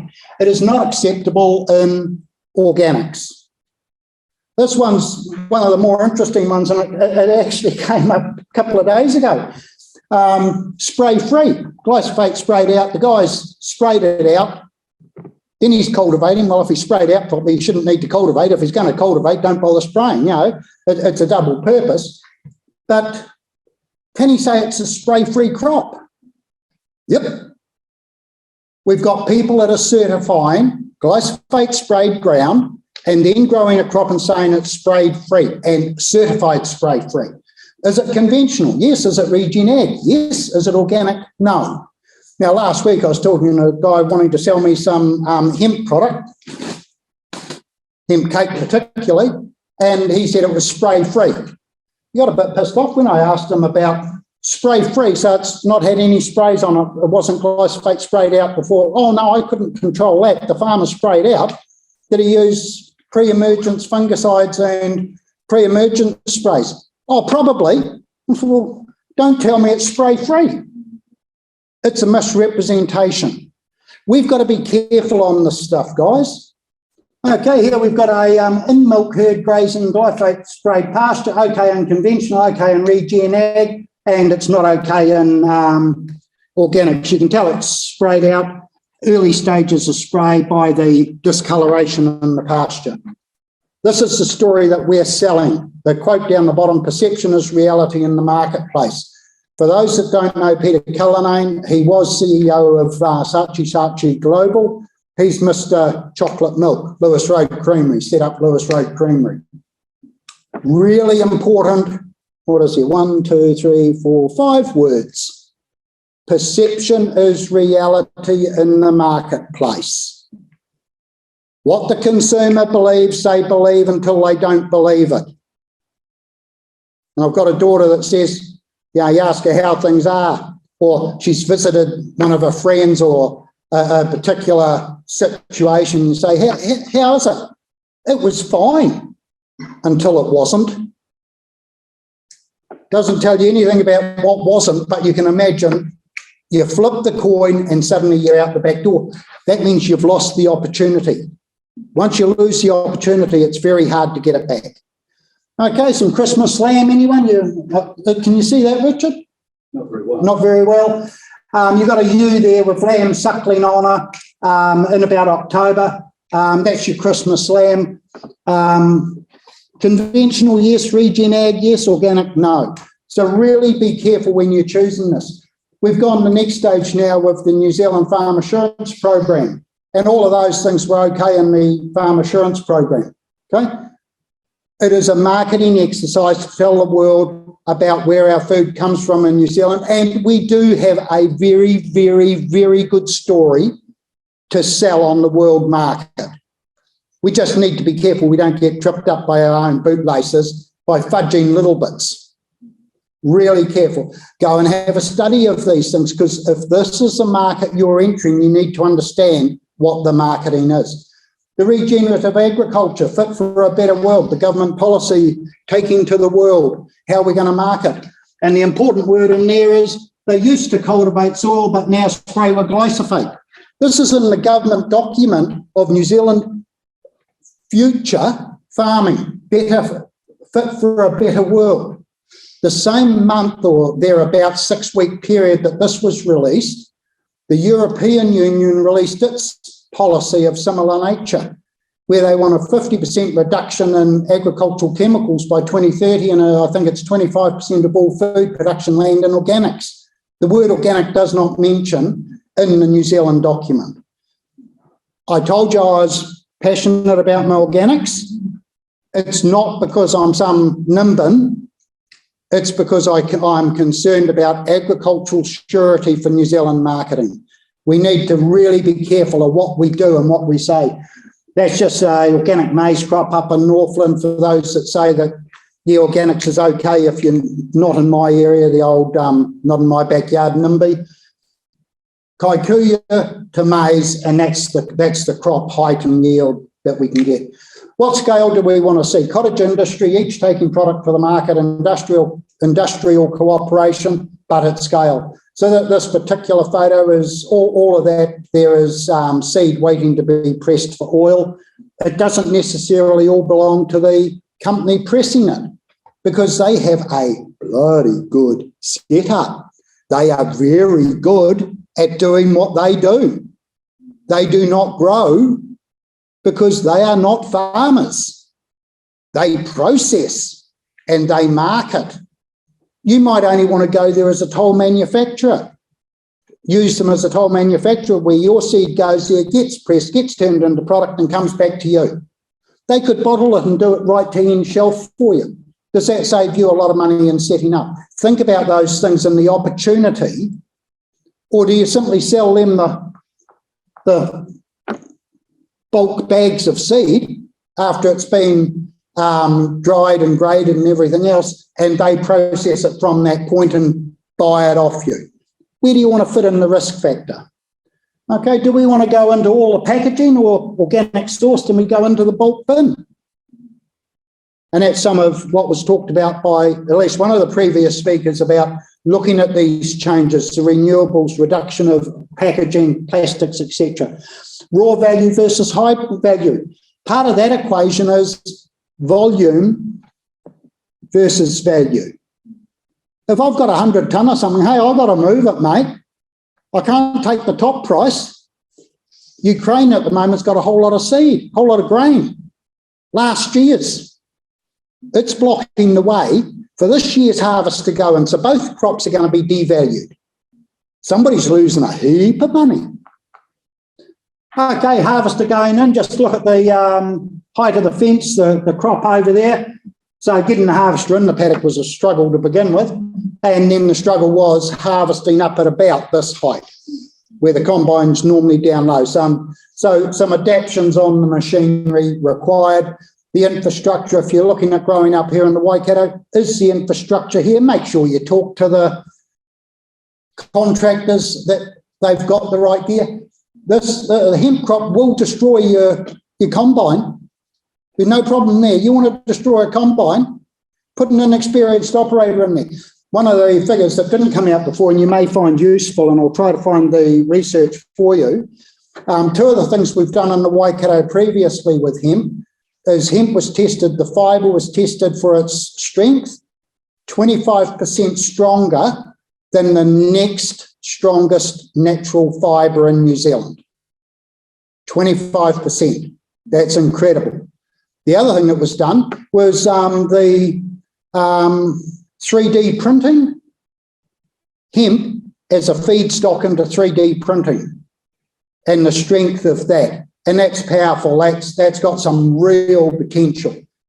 But again, that's in the small scale. We've got to commercialise that. And that's where innovation and commercialisation come in.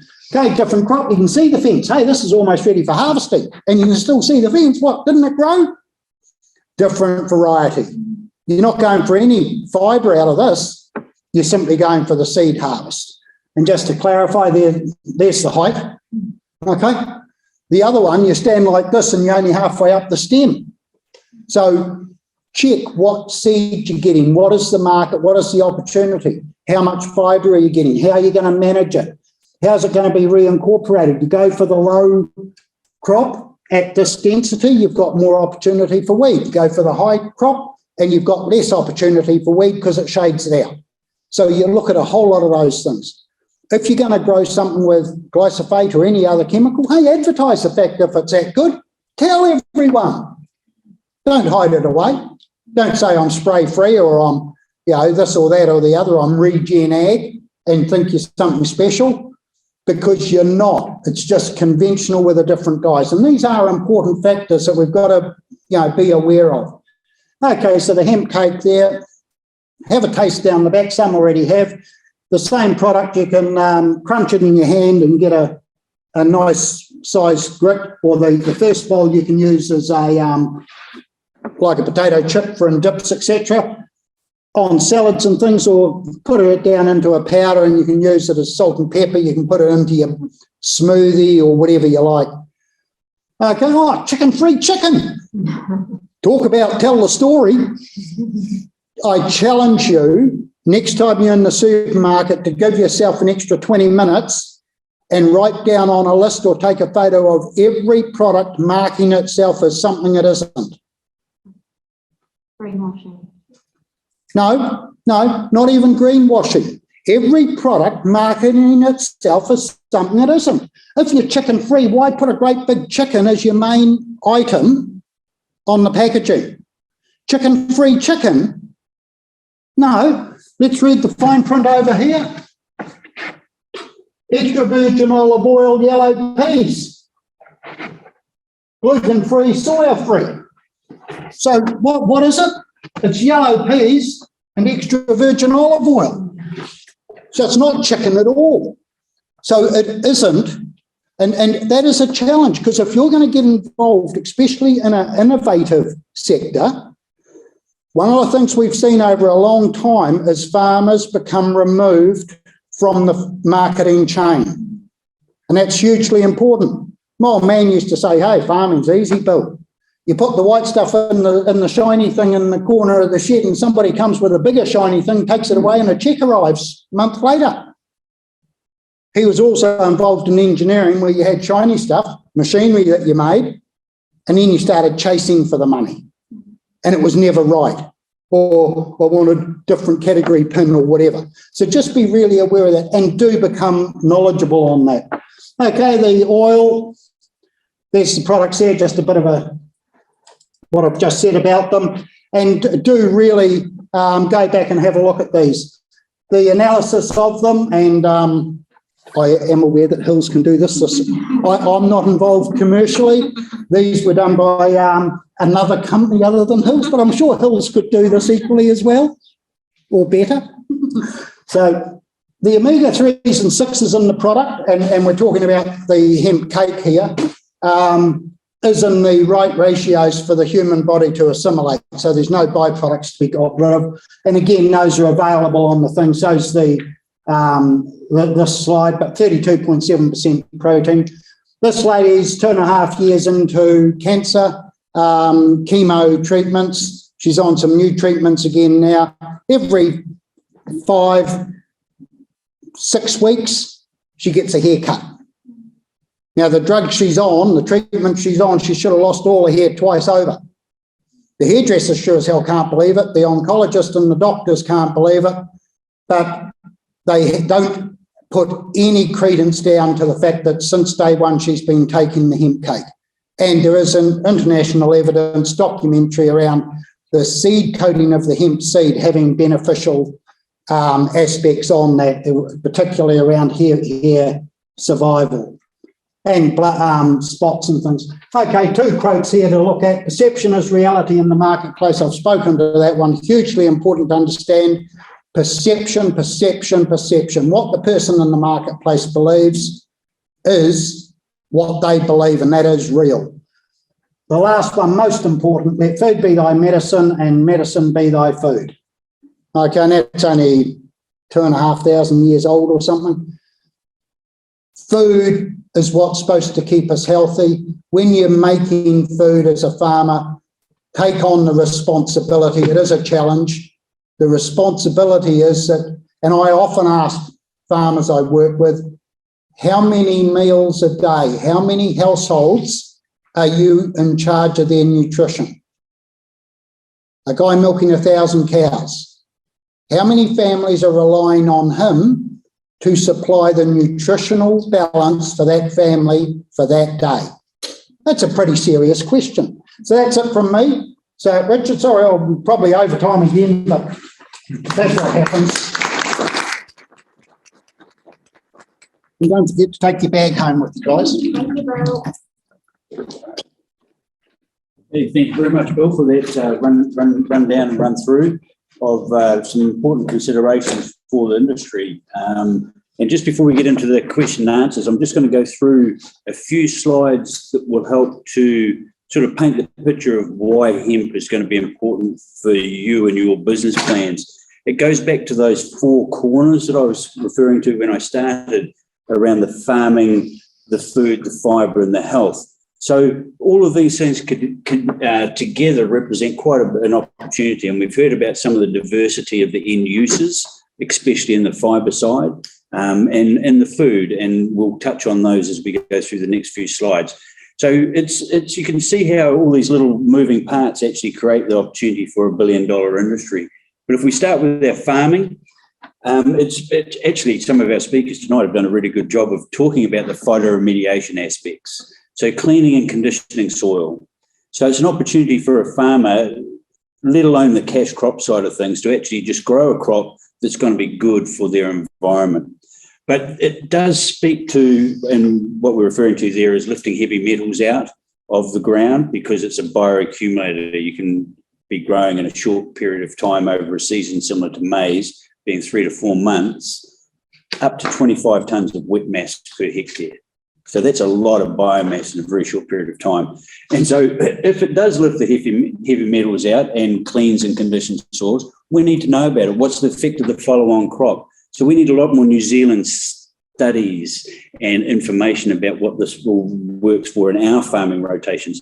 How does it fit into that rotation? Why is it a good alternate land use? Now, we can talk about a lot of these things, but we need some real study, some real facts and some real experience in that space. And we're building up that knowledge. There's a lot more people involved now. There's a lot more agronomists involved. So there's a lot more interest in the industry as it pertains to some of those phytoremediation aspects. It's a gross nitrogen feeder. So therefore it works well in that farming environment, possibly with the cattle and, well, the dairy. But we'll get to that in a moment when we discuss the food. So, you know, those are the sort of implications for the farmer. Some exciting stuff on farm. It's a real bulky raw material, though, so you don't want to be shipping this very far to your processor. It's got to be done quite close to the farm. So that's where the regional development implications come in, because that's activity, these elements of the supply chain are all going to happen in rural New Zealand rather than in the cities.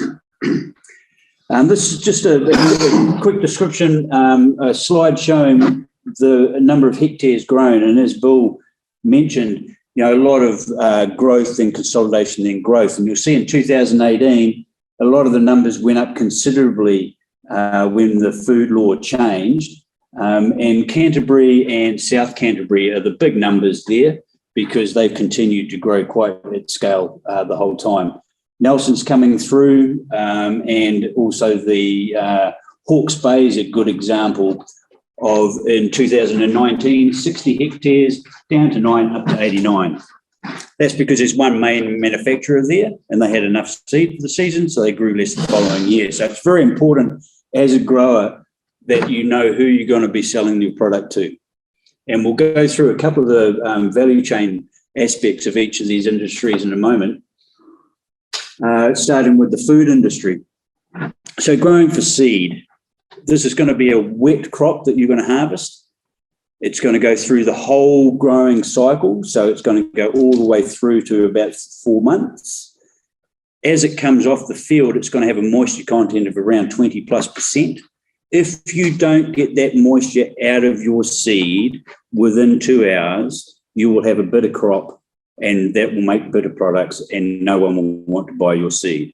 So it's got to be dried down to that moisture content of 8, 9, possibly a little higher, but definitely those sort of numbers. So you're going to have some infrastructure to drive that moisture out of your seeds quickly if you're growing for a seed crop. Excuse me. And also the biggest pressure that we notice is, as already been discussed, the birds. There's not a lot of pests and diseases at the moment, but there are some insects around.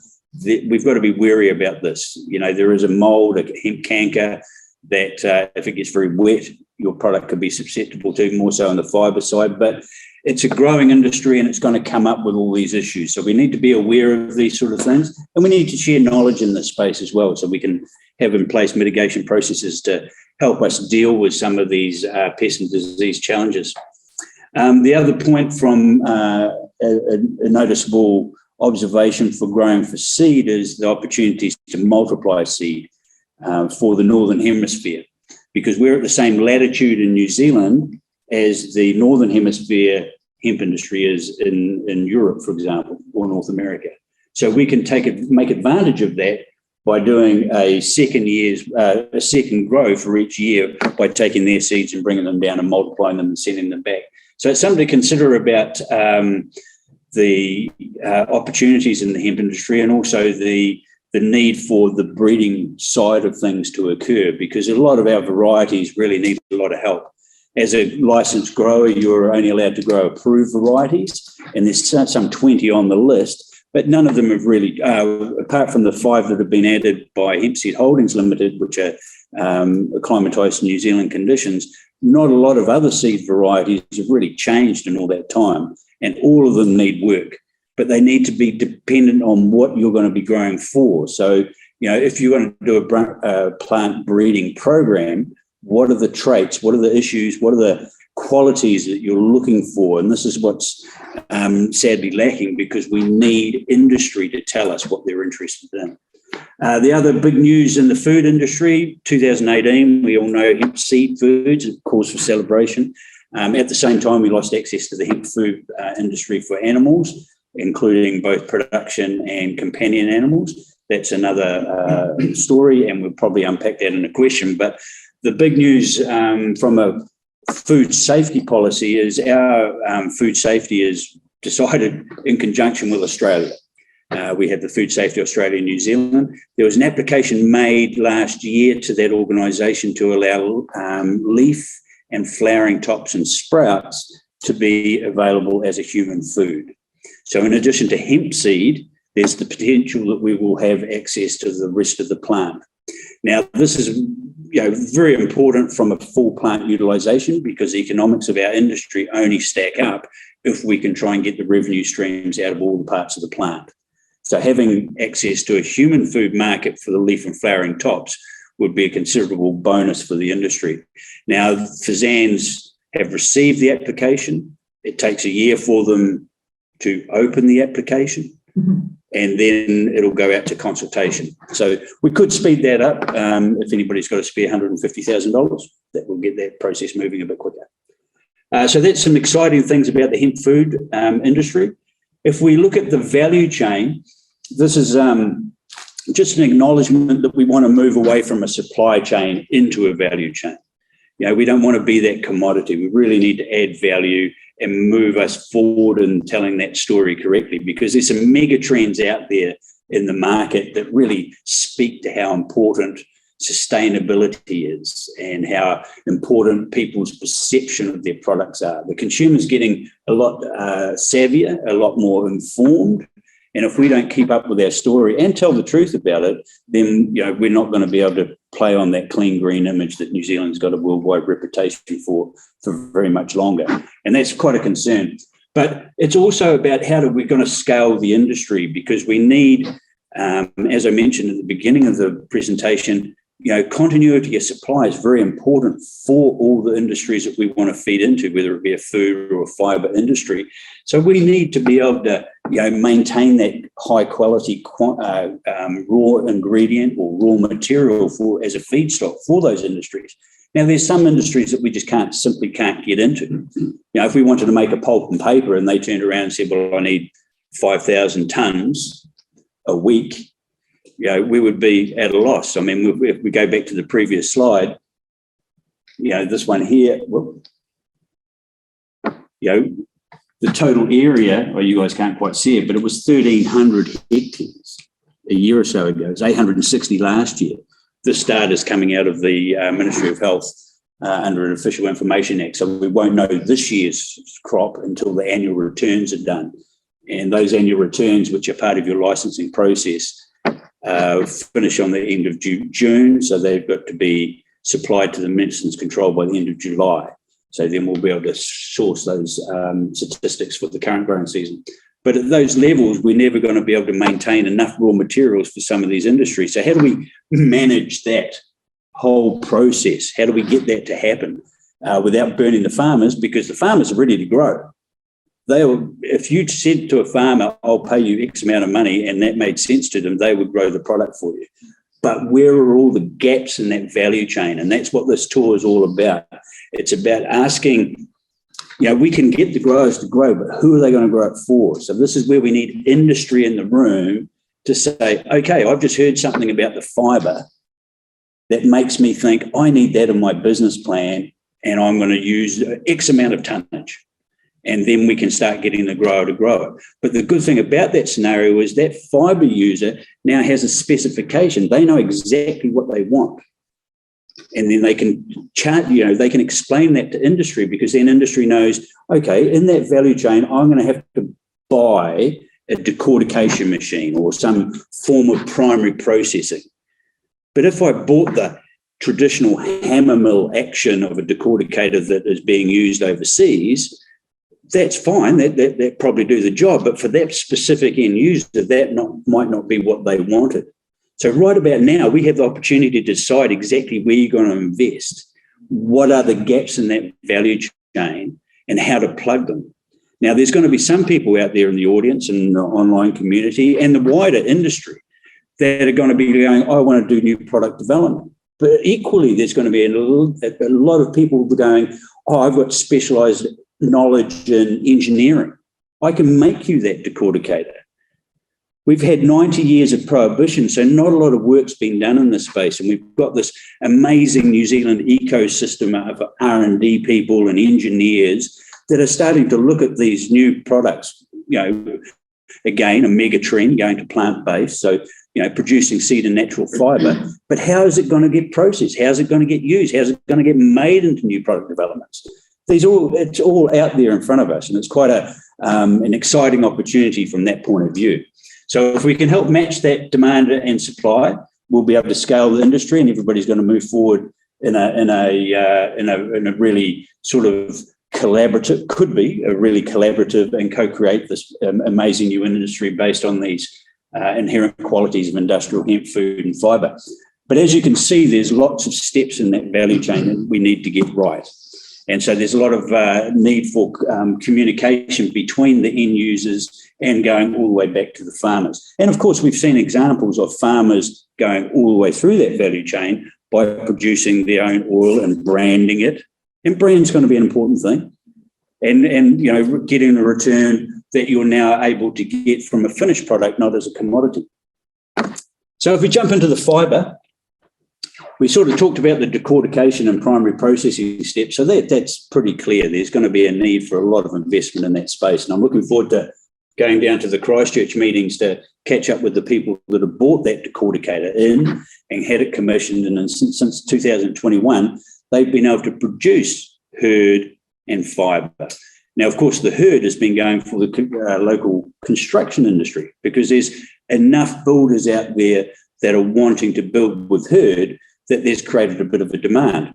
Now, if the construction industry really scaled up, if the government was really interested in building healthy homes and looked at it and thought, well, crikey, we really do need resilient supply chains.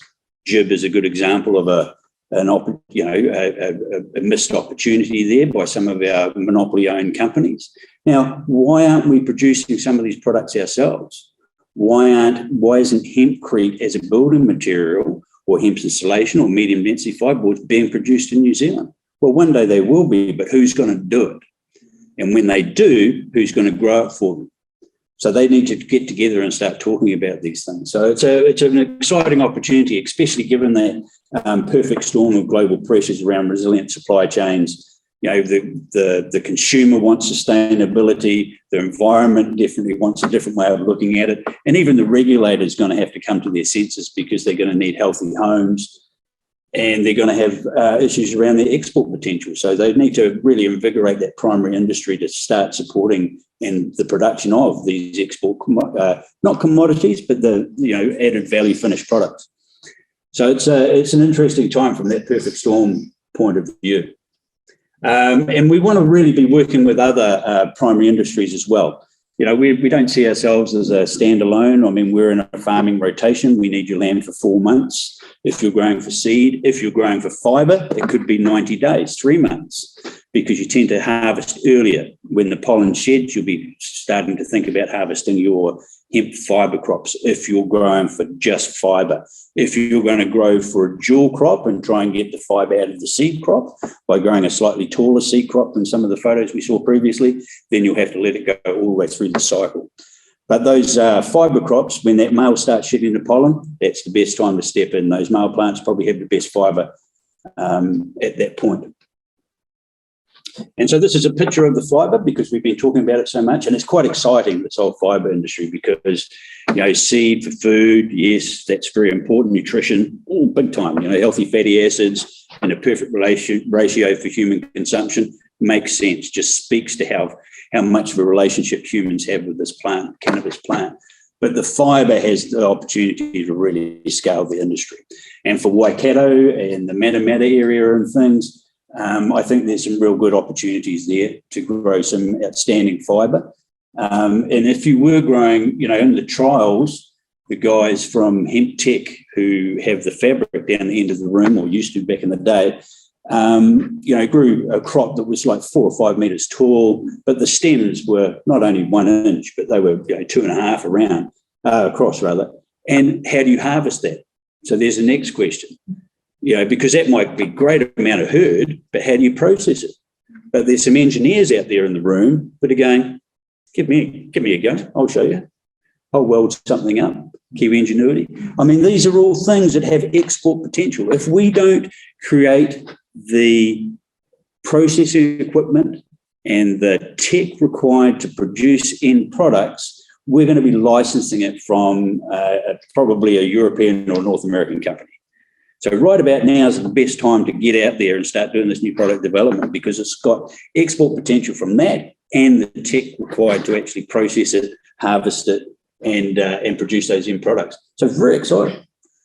And the health industry. So when we've talked about the export potential, food and fibre, they're huge, but the quickest and easiest path to export potential is in the health industry. You're talking about a different way of growing now. So now we're not pollinating the plant. We're going to be growing for a female plant, and you're going to remove the males because you want to get hold of the cannabinoids in that plant. But it's not just the cannabinoids, it's the cannabinoids, terpenes, and flavonoids. So, of course, we all understand that THC, the psychotropic drug, is not really prevalent in New Zealand. We can grow it up to 0.35% THC. So it's not an issue for us so much. But because of the way they've treated CBD, they put that as a prescription-only medicine. So now we're hit over the head with the Misuse of Drugs Act, controlled drug, and the Medicines Act, prescription medicine. So CBD becomes a problem. But there's a host of minor cannabinoids, what they refer to as minor cannabinoids. When I started in the 90s, they recognised about 60 cannabinoids, including THC and CBD. And now people talk about 120, 130, 40, 50. So these are just, again, it speaks to we're discovering more and more about it. We heard Racquel talk to us about the endocannabinoid system. So there's a system in the human body, like the nervous system or the circulatory system, or the doctors didn't even know about. Okay, so this is how new some of this stuff is. It's been used for a long time, but that's how the science is just starting to catch up, and that makes it very, very exciting. Now, those terpenes and flavonoids, you start getting into the fractions of those, you start breaking them down, extraction, all of those processes have to be developed.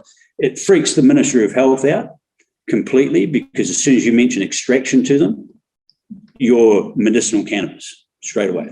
You don't even get to say, no, I didn't mean medicinal. Too late. You've been made into that medicinal. So these are conversations that we're going to have with them, because we feel that in a food sense, you go from food into dietary supplements into functional foods. We've got that far because we've got access to that nutritional value out of the hemp seed. But if you wanted to carry on that, then you start getting into natural health products, and then you get into nutraceuticals. And right up until that point, we haven't made a medical claim. So we're not a medicine. We don't have to do clinical trials. We don't have to produce things with GMP facilities, good manufacturing practice facilities. We're not making medical claims. So we can get into that wellness industry pretty easily, pretty quickly. And there's a lot of expertise in growing female plants in New Zealand. So that's another opportunity for the Waikato as well. If not the growing of individual plant husbandry in that female plant, but also the manufacturing of it, and the using all the science and the testing and the labs. There's expertise in this area that could really make that move forward. And I think you've got to, look at other complements in that space as well, with other New Zealand natural botanicals, and really weave that story, because there's global niche markets out in the world that are looking for these products. And that's what we were talking to when we, unfortunately, Nick Marsh isn't here to talk to the whole report that he wrote last year, but that's the difference between sort of the scenarios where we are now, which is the seed and fibre, and where we could be. MPI had a Facilitating New Zealand Growth study come out in June 2021, so last year. And so this is government funded, it's written by Sapia, so it's independent, but the MPI commissioned it. And it's helping them to understand the implications of our industry. And it's really helping us to build the case around why they should support the industry. But they even had a bit of a problem with it, because they pitched us as about a $3 to $5 million industry based on the seed oil at the moment. And now we've got a little bit more with regard to the hearts. But when they looked at the scenarios and they said, well, worldwide, if we start exporting, where can we go? They had a range from 11 to 774 million. By 2030. Now, we've got larger aspirations than that, and I'll get to those in a moment, but they ended up with a scenario 2 that they picked, which gave us a $30 million industry by 2030, which is still a 10x from where we are now. So that's still quite entertaining. That's 10 times bigger pie than where we are now.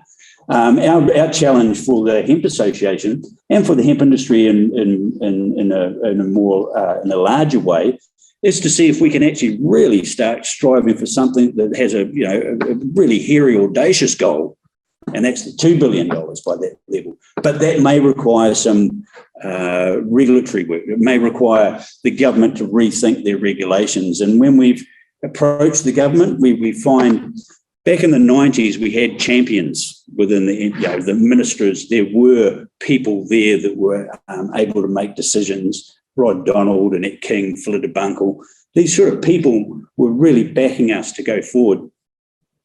We don't have a champion out there at the moment. And that's something we're really lacking, because when we're dealing with bureaucrats, the news isn't trickling up.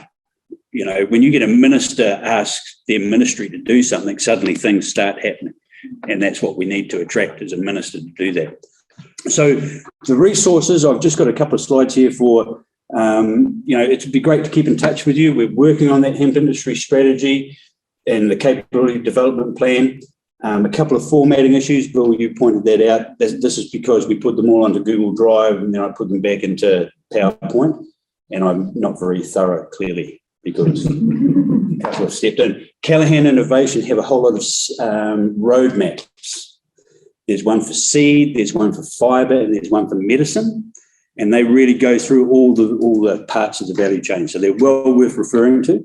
And they're dynamic documents. So they'll be updated all the time. There'll be new names added as resources come in and the industry develops. And Te Puna Corporate also has some really interesting fact sheets on growing hemp, particularly for Māori land block owners. The slide on the left is something after this tour is finished. We really want to continue the conversation and try and create that collaborative industry and help us all sort of be part of it to grow. And we feel that if we can speed up people's journey would be really useful. So a lot of the reason why we're recording these and the university meetings as well is that all of those people that are presenting will ultimately have a profile on the portal. So, for example, I was at Massey last week and there was a gentleman there that spoke about biochar. So if you came in and were interested in biochar, you'd be able to find out that straight away. And it led to some really interesting conversations because there was another guy in the audience that was using it. So it's nice to sort of have an academic bounce off somebody on the farm that was actually doing it. And different approaches, but they all ended up at the same sort of destination. The biochar was being used in this case to feed an animal, and the weight gain was phenomenal. But it's that sort of thing. If we can help speed up that journey by providing some resources and help join you up, if you're interested in fibre or interested in seed, let's put you in contact with those people. As Bill's saying, if you're a farmer, you need to do your homework. You need to check it all out. You need to talk to people, go out there and find out.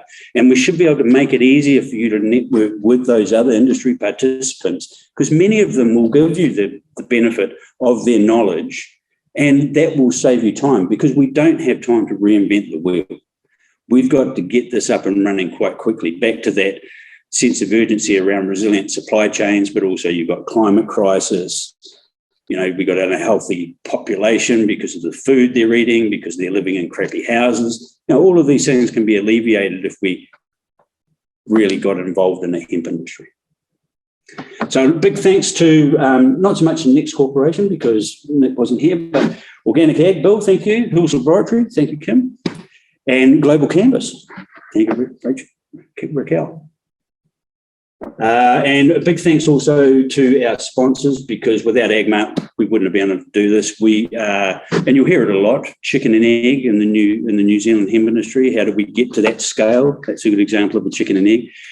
In this case, we're the cart before the horse, because we're a non-profit organisation and we don't have a $1 million industry to help support us. So AgMart's been wonderful in providing some of that continuing support, and has sponsored our overseas speakers at our previous hemp conferences as well. And of course, on the night for the spot prizes, we have both Hemp in New Zealand and Pure Heart Aotearoa. So we're very grateful for their prizes that they provided for us.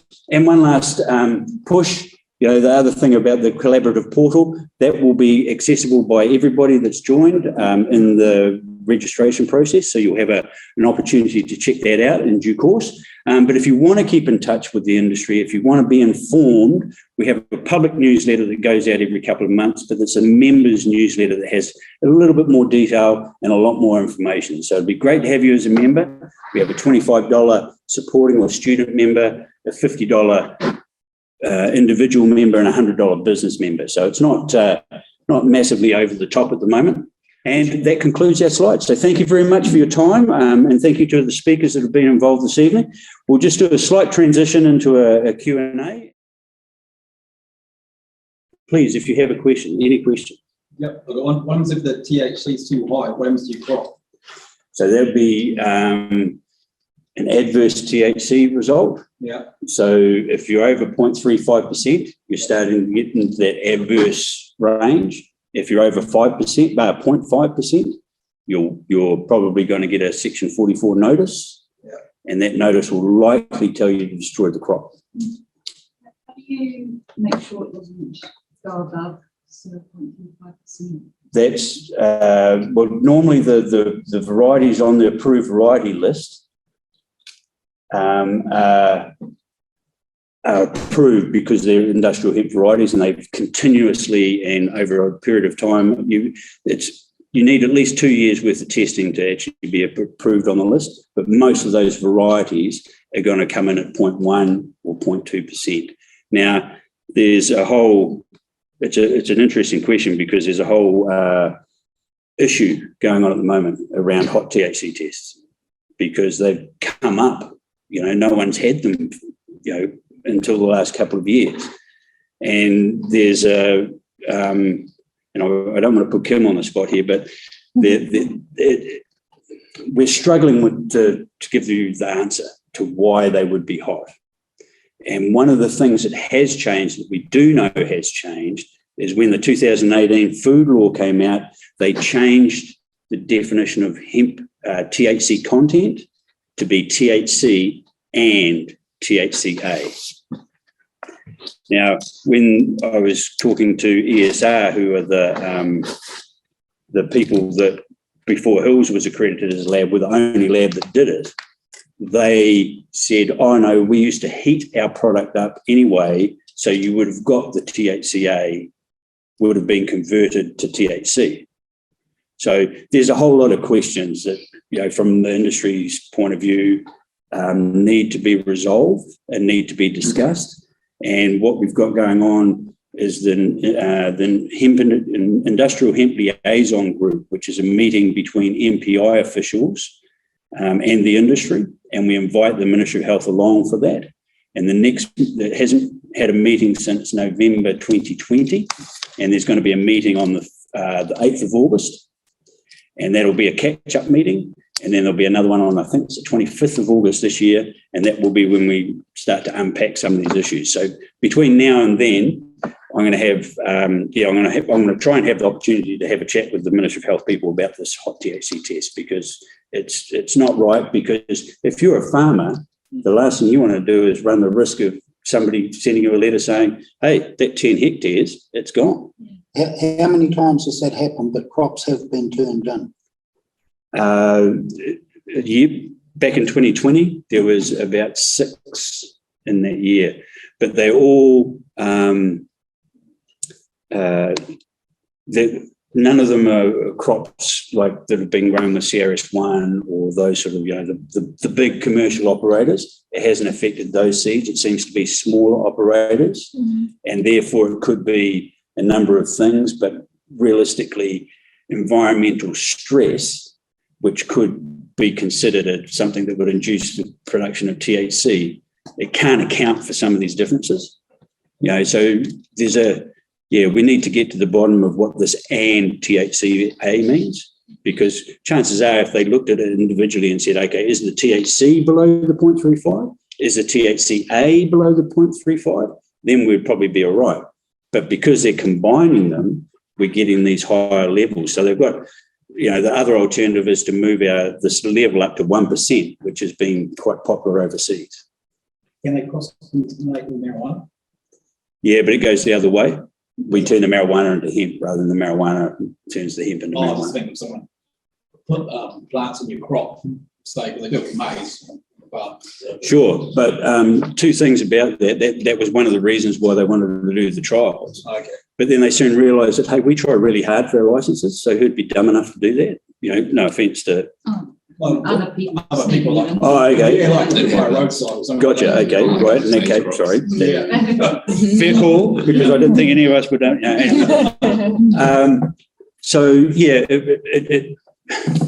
It's not going to affect that crop. I mean, it's going to pollinate that. If you're going for a seed crop, it'll pollinate that marijuana plant. So you won't find people doing that, because those... Now we're talking about the illicit people, they're not dumb enough either. So they're not going to try and do that, because in maize it works because, you're hidden and da-da-da, but it doesn't work for marijuana. And you might not see the effect of that THC test until you grew the seeds out. But it wouldn't be something that would normally happen in an industrial hemp field. Is there any processing plants normally get it? For fibre? Yeah, seed. Not for fibre. There's only one in the country, and that's in Christchurch. For seed, your closest one would either be Hawke's Bay or Levin. That's too far. Too far for your 2 hours, but you can have that drying cycle on site, so you can get into a silo, get airflow on it. And there's a number of ways to do it depending on your scale. Look. Yeah, James at Murrell, he identifying that, so his contractor actually put air blowers on the front of the bulk grain bins. So as soon as the seed harvest was going into the bulk bin, it had air blowing through it, which extended the opportunity. There are drying facilities, grading facilities in the Waikato Bay of plenty, certainly. We don't have to go Manawatu, Wairarapa. So there is facilities here. It's just a case of scaling up, talking to them and saying, hey, we've got this opportunity, and doing a contract. A couple of days out, you're giving them notice, so putting everything in place. No different to your maize harvest that you're currently doing. You don't ring the guy up and say, I've got 200 acres of maize, I want it harvested tomorrow, mate. You make sure you've planned, and that's just standard business. So, no, that part can be managed, or has been in the past and can be in the future. Yeah. Can how do you control the weeds?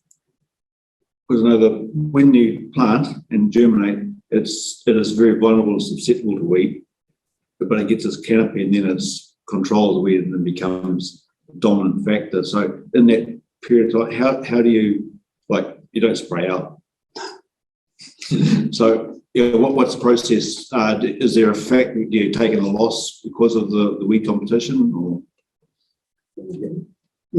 You don't? No, I do, but Oh. you don't. Okay, so a range of options there. One, you can go in and do mechanical, but the first thing is when you're growing crops differently, grow them differently. Don't do the same thing without the herbicide, for instance.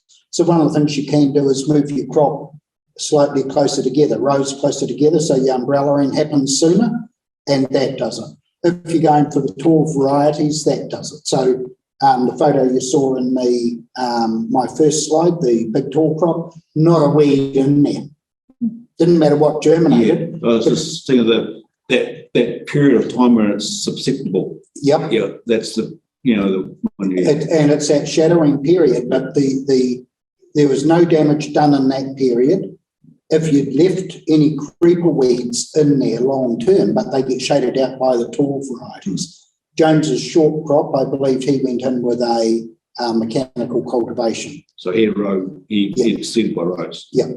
And that goes back to your planting system, how you do it. Yeah. So there are people doing it. And look, I've said this at the other events. If you're anyway considering growing anywhere, the very best thing you can do is give yourself a week's holiday and go round to everybody in New Zealand that's growing it.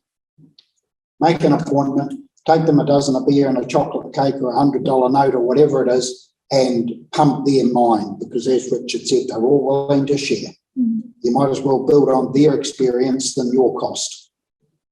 And there's a lot of unanswered questions in that as well. There's a number of interpretations of the correct seeding rate for a fibre crop versus a seed crop. Then as you'd be aware, it comes down to your germination of the seed and the vigour of the seed. But even other people would argue, like Matt McIntosh, who started the association, 1 kilo per hectare, you'll get a crop. 35 to 45 kgs for a seed crop, 50, 60 kgs for a fibre crop. Where does it stack up? So again, depending on if it's a weedy soil as well, you might want to get some emergence happening quite quickly to shade those out. Stale bedding techniques also, you might run a couple of passes. Yeah. So there's lots of old techniques you can use to avoid that. So looking forward to seeing that book being written about the New Zealand hemp husbandry. It was great when we were in Hastings, we had Gaz from Farmlands, and they've got a team of 20-odd agronomists around the country to support all their shareholders. So hopefully some knowledge will be building up and being shared with them, and they'll be able to advise. Or maybe it'll be the people at Hills who will start branching out and saying, now that we've done the soil testing, we'll tell you what to do. Right. Folks, pretty good timing if that's the last question. I mean, you've probably got time for one more if there's something burning out there.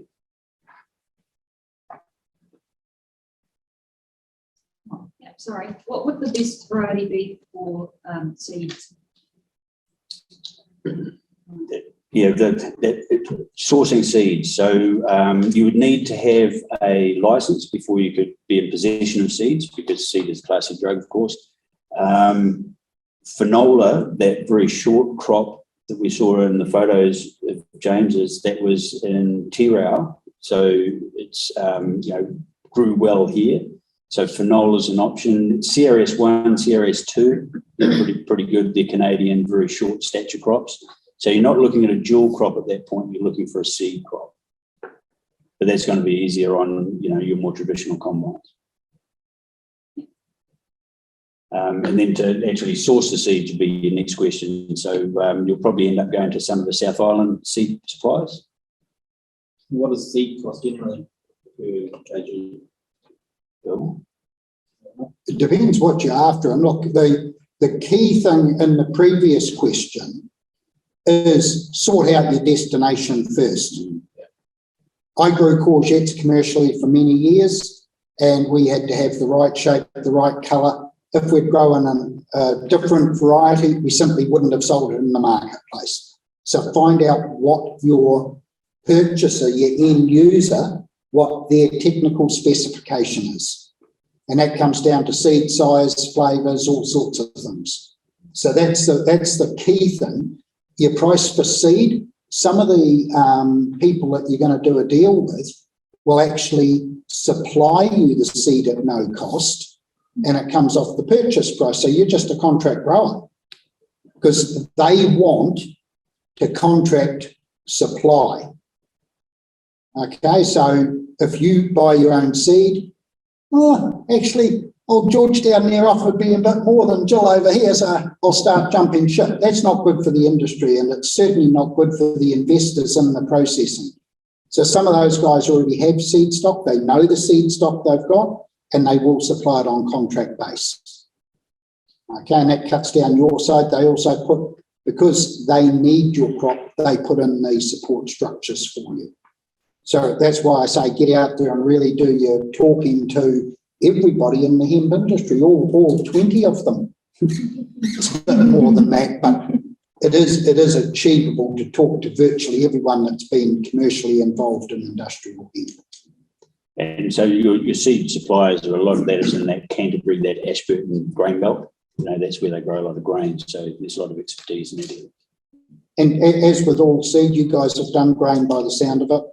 No. Okay, you haven't grown maize or anything? Oh, grow maize. Okay. We're a dairy farm. Okay. So, but one of the key things is price is not your guiding light. Quality of germination, quality of seed is your guiding light. Cheap seed has cost a lot of people a lot of money over the years. And so just be really careful on your seed quality. And that's the same for any crop you're growing. This helps do germination.